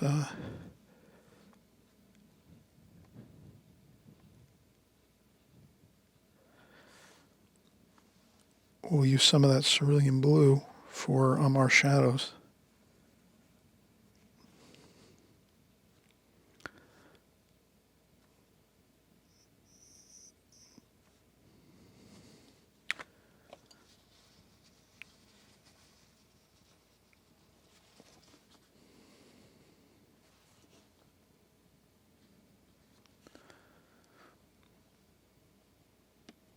little bit of cobalt, maybe too, a little bit of cobalt blue.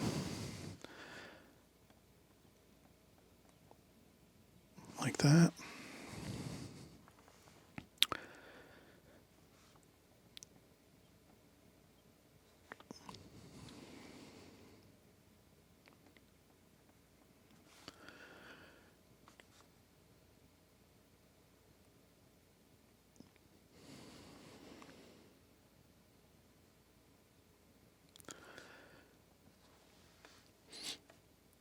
Then a little bit of gold color within that cerulean blue where the shadows are, so the shadows aren't always completely cool. So the shadows sometimes have warm and cool. They always have warm and cool colors.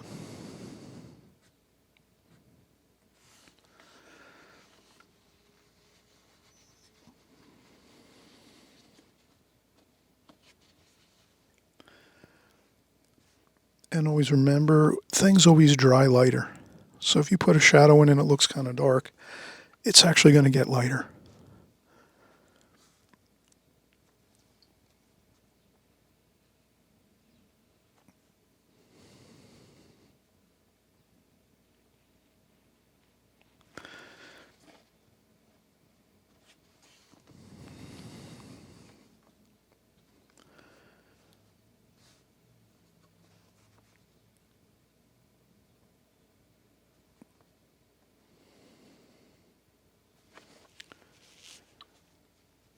And then I'm careful to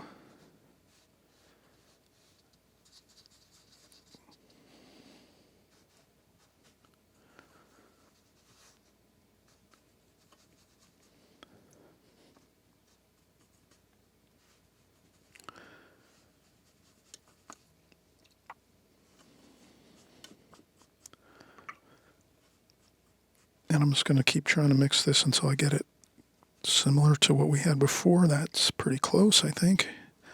A little more blue.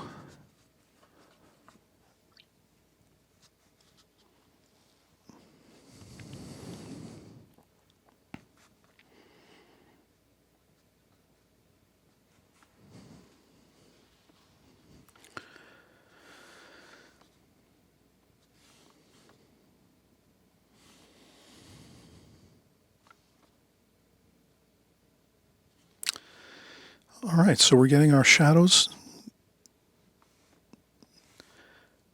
completed, and it looks pretty good. We have a little more trim to do around the gutters and the fascias and things around the roof edges.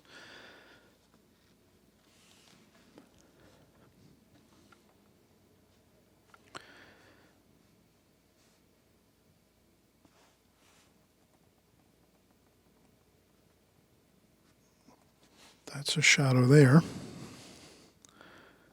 And we have this here.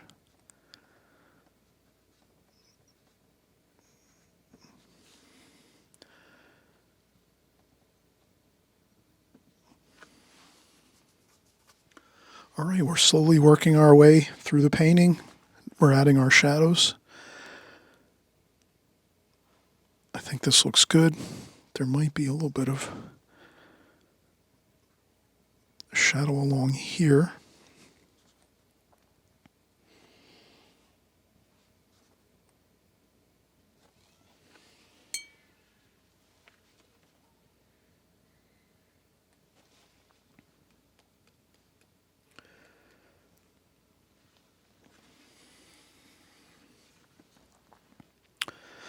All right, so I think I'm going to take a quick break.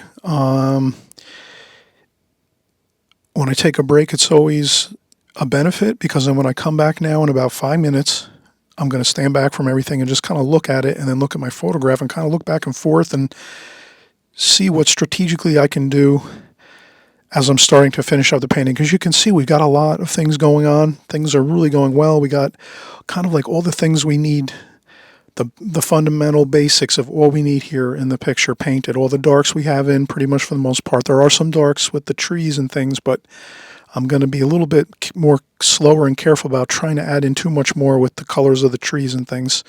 We'll use a larger brush in a little while to capture maybe a few large sections of maybe trees and grass and things like that, hillsides. But we also have to do this mountain back here. It's a purplish blue mountain, so we're going to try to indicate that in the painting, but not go incredibly detailed with that. We just want to be sparse with our final additions to this painting. We've already completed a lot. It's kind of interesting on its own right now, sort of vignetted. And let's just kind of finish it up real slow and carefully. We can always go in and do more, but once we go in and do too much, then we can't really remove anything, obviously, except for if we have a little issue, we can kind of rub things off or we'll do some things like that. We'll take a couple things off if we have a problem with a small section. But to try to paint something large in here, like a bunch of trees or a large mountain, and all of a sudden, if we don't think it looks good, we really can't do anything about it really at that point. It wouldn't be a good painting if we tried to remove something like a large section of mountain or a large section of tree. So I guess what I'm saying is let's just keep going slowly and carefully and adding more things to this, but really slowly, and think through what we're going to do and keep stepping back and looking at it too and saying, is that going to be enough for it to look good? So you'll be the judge, you're the artist, you're going to judge and look at this as we go now and finish up. And of course you can do a little more. You can add things if you want to do more than I do. That's fine. Everyone has their own tastes and their own thoughts on how much you should maybe add or leave out when you're doing your painting. So, I respect everyone's thoughts on this and your style of painting and how you do things. So I'm just going to kind of do this the way I feel I want to see it completed and done. And everyone can all do the same on your end. And I'm sure everyone's going to be happy once we're completed and we can step back and say it's a good painting, and we'll be back again in the next couple days or so to get started on another one. So let's take a break, and then we'll come back and sort of start finishing and winding things down.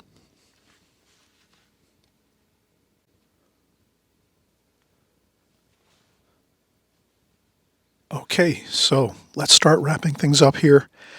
We have some work to do, but I think we're really almost there. So I think let's get some mountains up here in some of these bluey purplish mountains with some greens in there. We can leave this like this.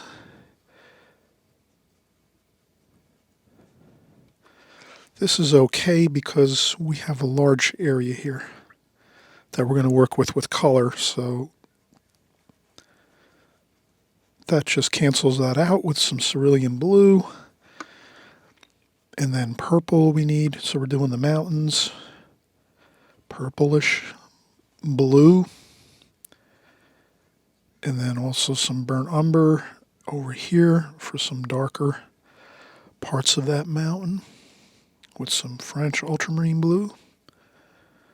So I think between the lighter blue and this darker blue, I think we have it. And then maybe even a little bit of green over here. So now we have three good mixtures. We have some sap green over here with a little bit of the leftover mix of purple and burnt sienna. That gives us some of the darker qualities there with the blue, a little bit of French ultramarine blue. Then over here we have more of the cerulean blue and some purple, maybe even a little bit of some of the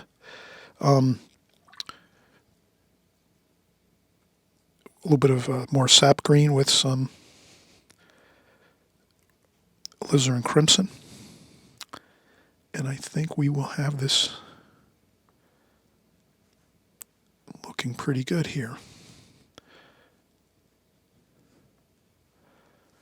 So I'm just getting some abstract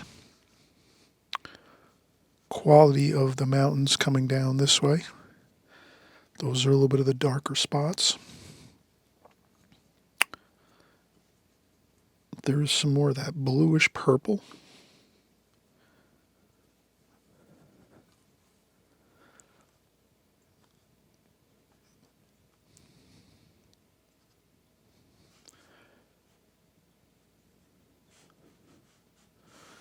Like that. And then as we go over here, maybe we're just going to fade this like this with some water, like that. And Then we can even just blot that up a little bit. Again, we're going to try to vignette this a little bit. And then there is some more green over here. There's some more mountains and trees over here.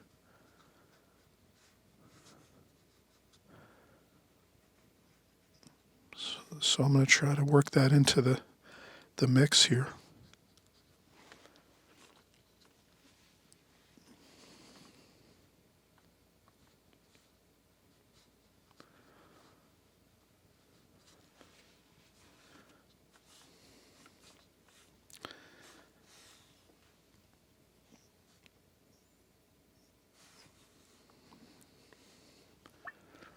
And I kind of blend those two together like that.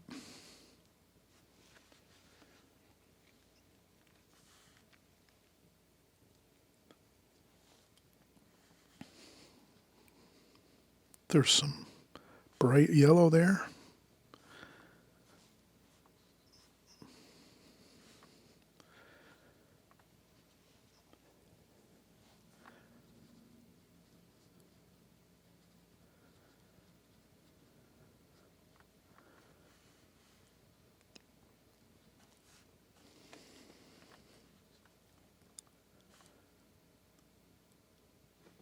And so I did block in a large amount of green right here.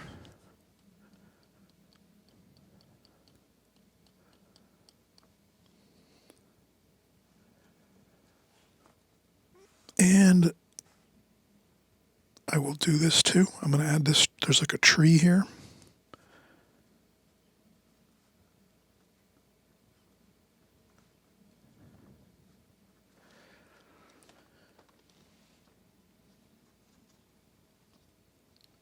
I'll mix up a little bit of a dark here.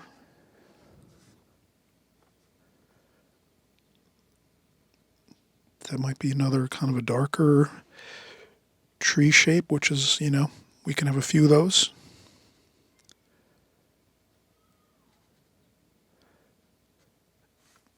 And I'm using the watercolor paper that's damp and wet is to my advantage here by adding in these bushes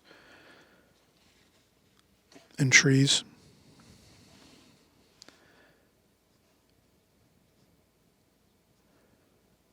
So that's some French ultramarine blue and burnt sienna. And then I can get even darker there like that. And the same here. A couple of spots of dark color there.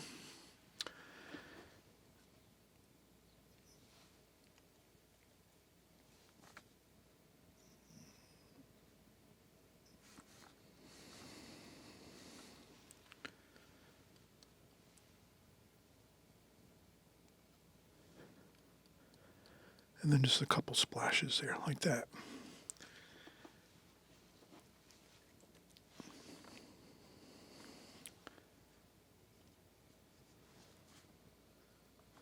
Then maybe some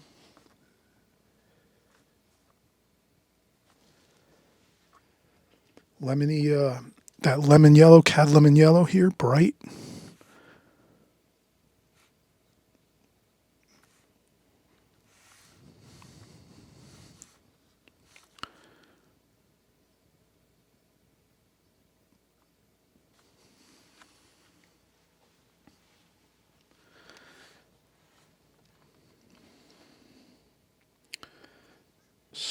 Sap green over here.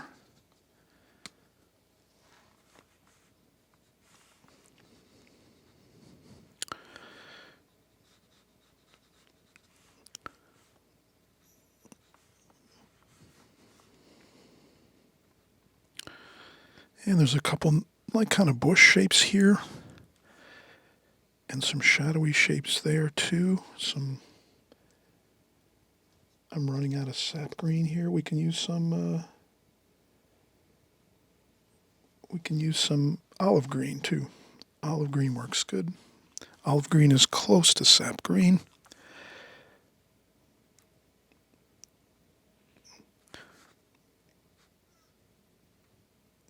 So what I do is I try to put some interesting details right around this here. So this is interesting, the house here. So I put the kind of the dark and interesting details here with the bushes and some splashing. Maybe a couple little upstrokes there with the fingernail. A couple of variety is good. If you can get some variety, that works good. And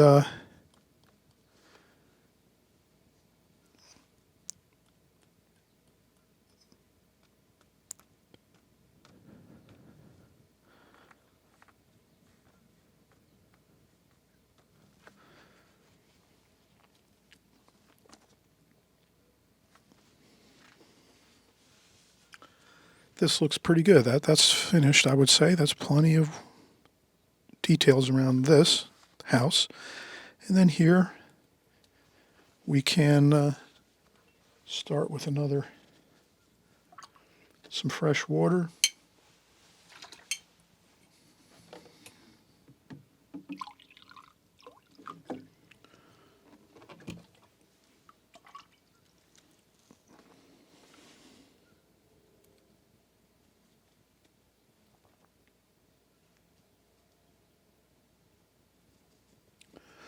Olive green, and then some of that cadmium lemon yellow.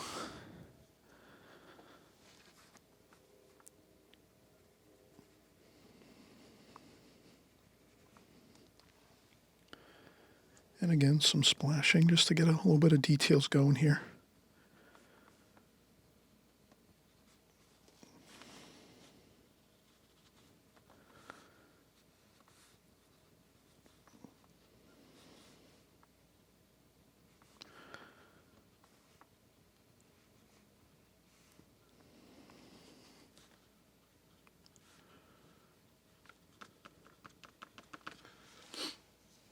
All right, so we have plenty of interesting things going on here. And now's the point where we kind of don't want to get too much details and overwork this painting. So I'm going to be kind of sparse with what I'm doing here.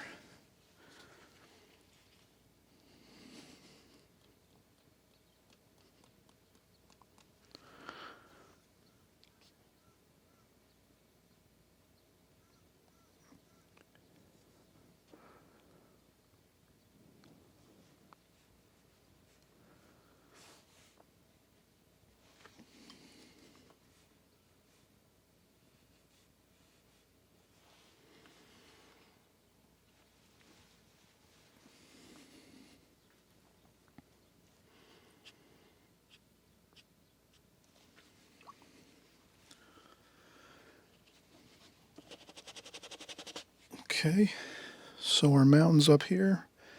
We can come back to these mountains again.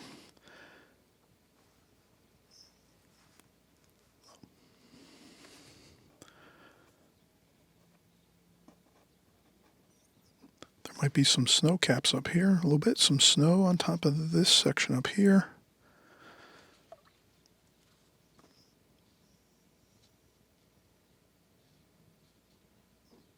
And what we could do is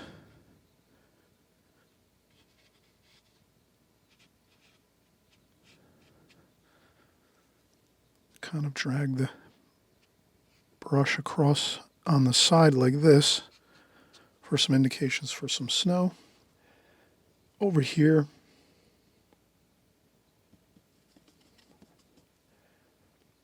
little bit of purple maybe into that.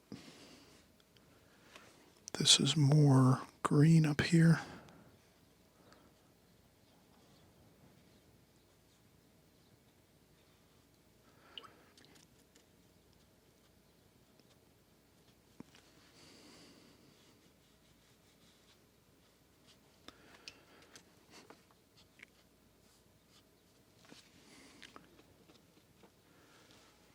Okay, I think we have plenty of details now.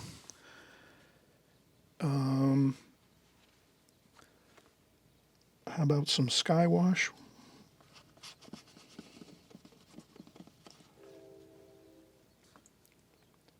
cerulean blue always looks good for a sky wash. And we could do is this. We'll get some sky wash up here, but let's not go with too much detail in the sky. Better to just kind of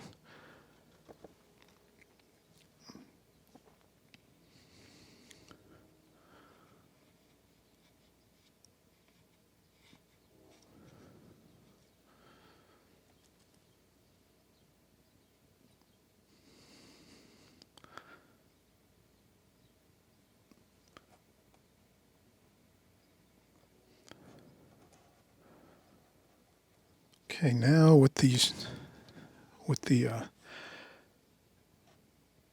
you can get that feeling of snow on the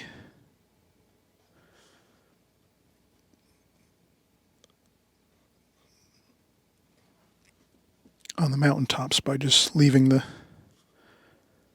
blue a little bit away from the top.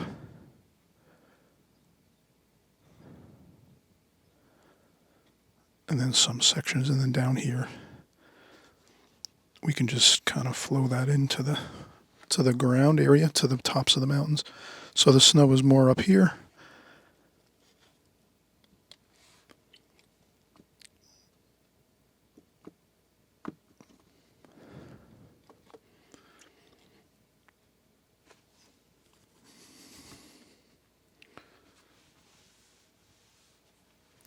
All right, so now what I'm going to do is one more time I want to take a break and step back and look and see how it looks. And again, this is just a fun practice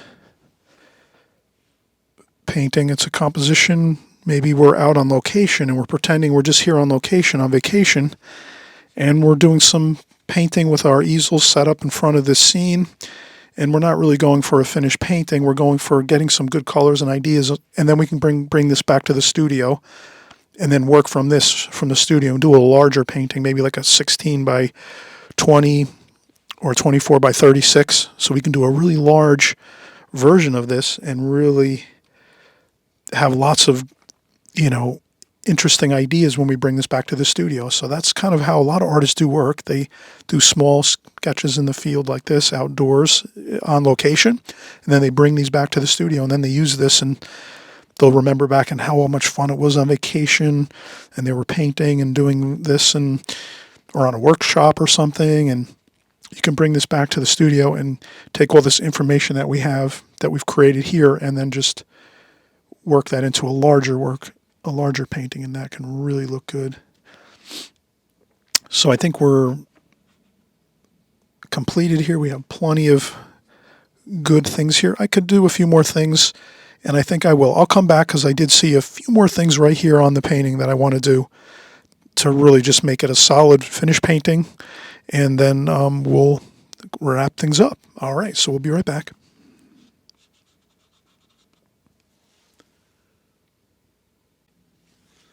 Okay, let's get started again here. We're going to finish up our last bit of details for this painting. You'll notice I added a little bit of burnt sienna, a very, very light bit of wash of burnt sienna right there, to these lower rooftop areas that go around here. They're very small roofs.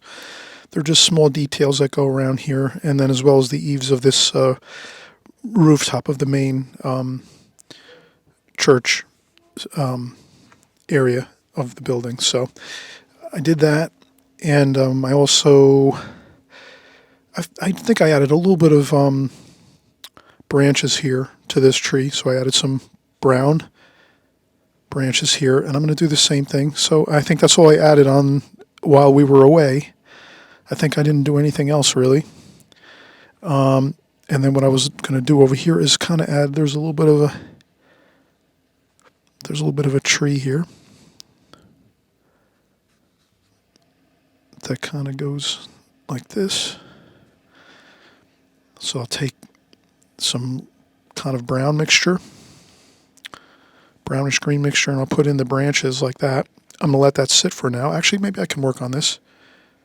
I'll use some of that sap green and cadmium lemon yellow and sort of splash on some leaves. It's a very, very, if you can see that, it's a very, very light It's a very, very light, sparsely. The tree has very little leaves on it. So I'll just do the same thing. Add a couple little leaf forms there and here and there. And that should be good. And then maybe a little shadow on the side over there.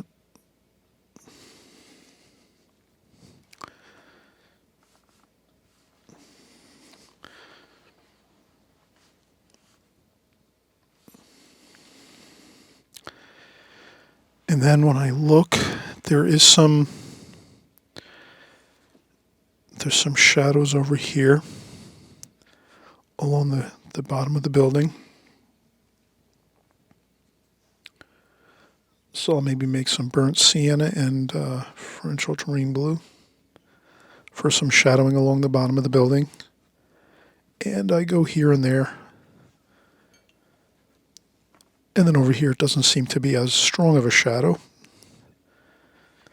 And there is a little more burnt sienna along the bottom of the building here. Looks like maybe some brickwork that might go around like this. That goes along the bottom of the building, like so. Just a little more detail to the building. And then we can always, we're going to maybe use a little bit of titanium white to fix up a few spots. More green, sap green here. I want to maybe just bring out this part of the roof here.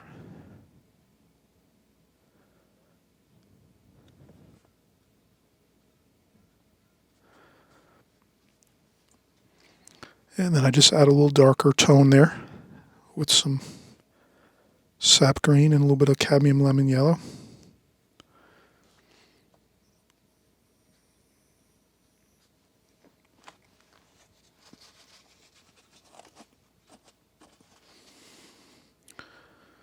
And then once that dries, I'll add just a touch more.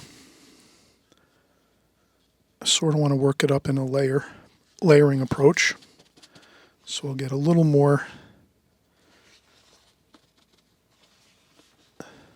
tone over here.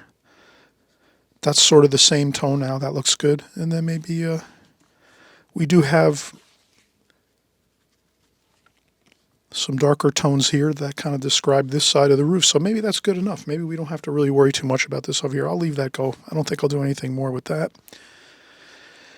And what else can we do? I'm going to leave this area more soft and kind of like just a light wash of paint on this side of the road because we do have this tree over here and we put a couple cars in here on the roadway. And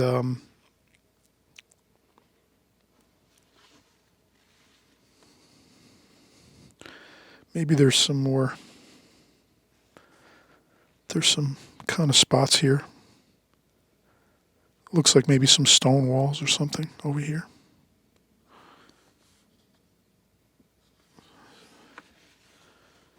So I'll put those in. And then we're going to definitely do some stairs over here. Let's do some very, very, very tiny bit of lines here. You have to have a really good, super sharp point for your brush. You can kind of see this brush has got a really super fine point. That's key to do these stair treads on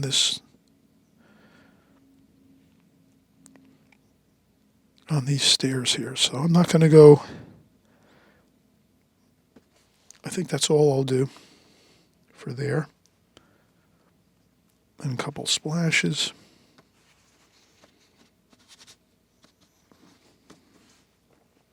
And then maybe a little bit of greenery there.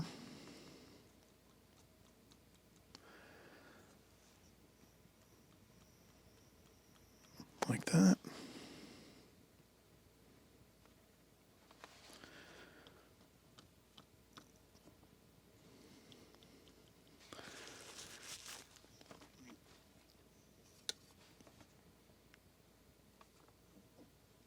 And a little bit of shadowing under these bushes here.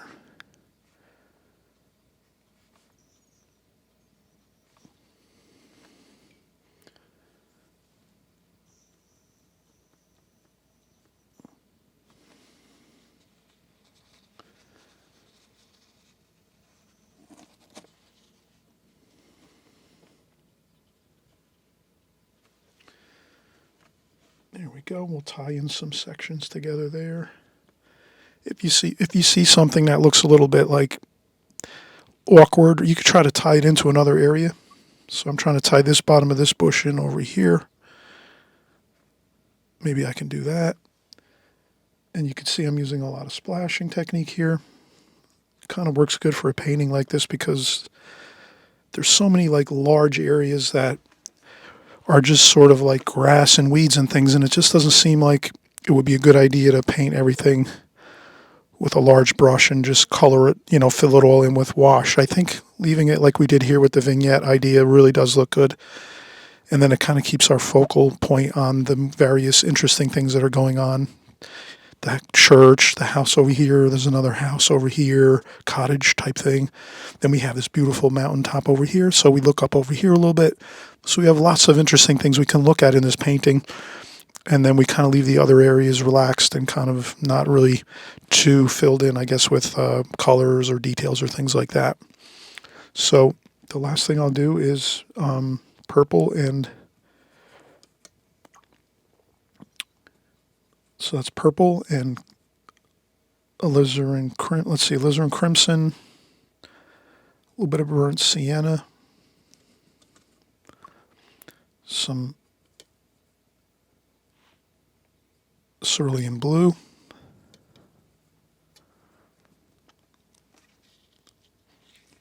and then we'll make this wall here. The top of the wall goes here, like that.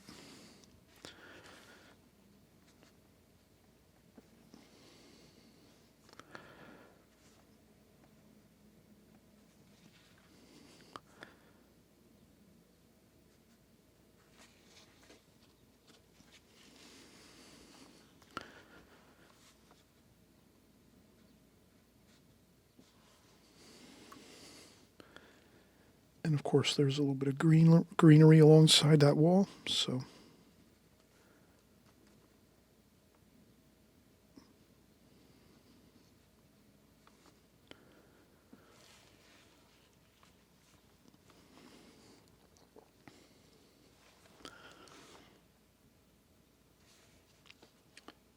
and we'll add a little more of that burnt sienna. Dry off a little bit on the tissue or paper towel, just so we don't have too much. And we're just going to do the burnt sienna. And we'll just get a few more stairs up here, like that.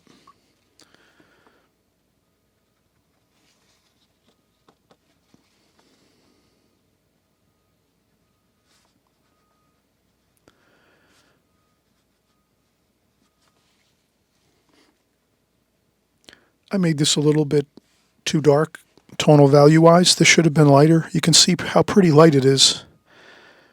It should have been a touch lighter, I think. But we live with, sometimes if you don't get everything 100% accurate, not a big deal. You could lighten it up maybe a little bit by adding some fresh, clean water to this and let it sit on there for a few minutes. Let's try it and see if it works. So let's try this over here too. So we're going to add fresh, clean water to an area perhaps we want to lighten up that we think we might have went a little bit too dark with on our wash earlier in the painting. Let's see if we can maybe do that. Let's see if we can lift up some paint. A lot of times, depending on what colors and we use, sometimes we can't lift up things. They don't really lighten up all that much, but we'll try anyway and see. Okay, it's been soaking for a few seconds or so. Maybe that's a good time to kind of just give it a try. So I take some paper towel, roll up some paper towel, and then I move it to the other side, and I press pretty good. And I think it did lighten up just a tiny bit. So that's good. It worked out pretty good. We lightened up that roadway there just a touch, which looks really good. And then over here we can maybe make this road a little more discernible.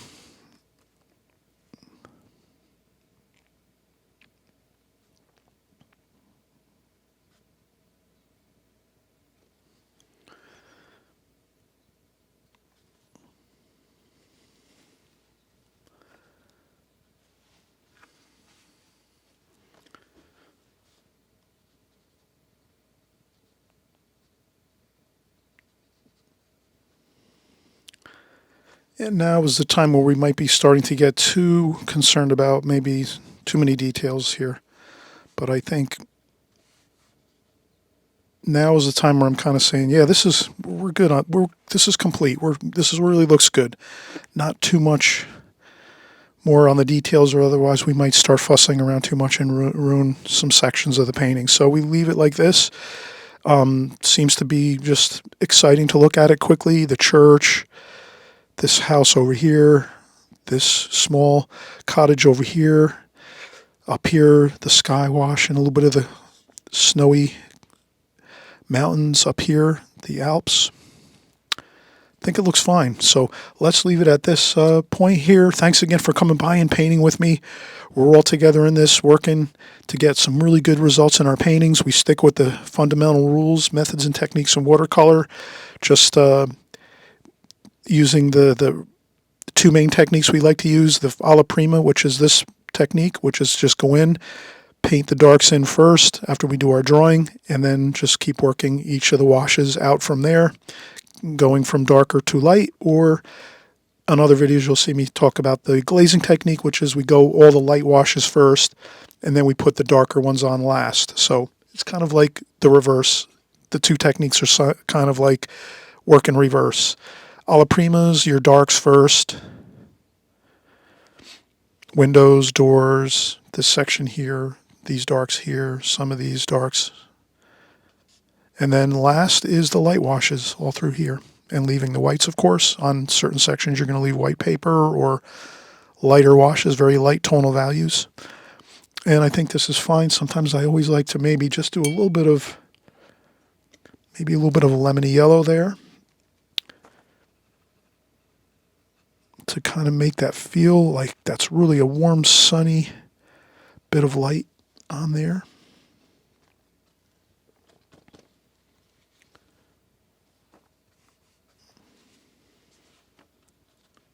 Same over here.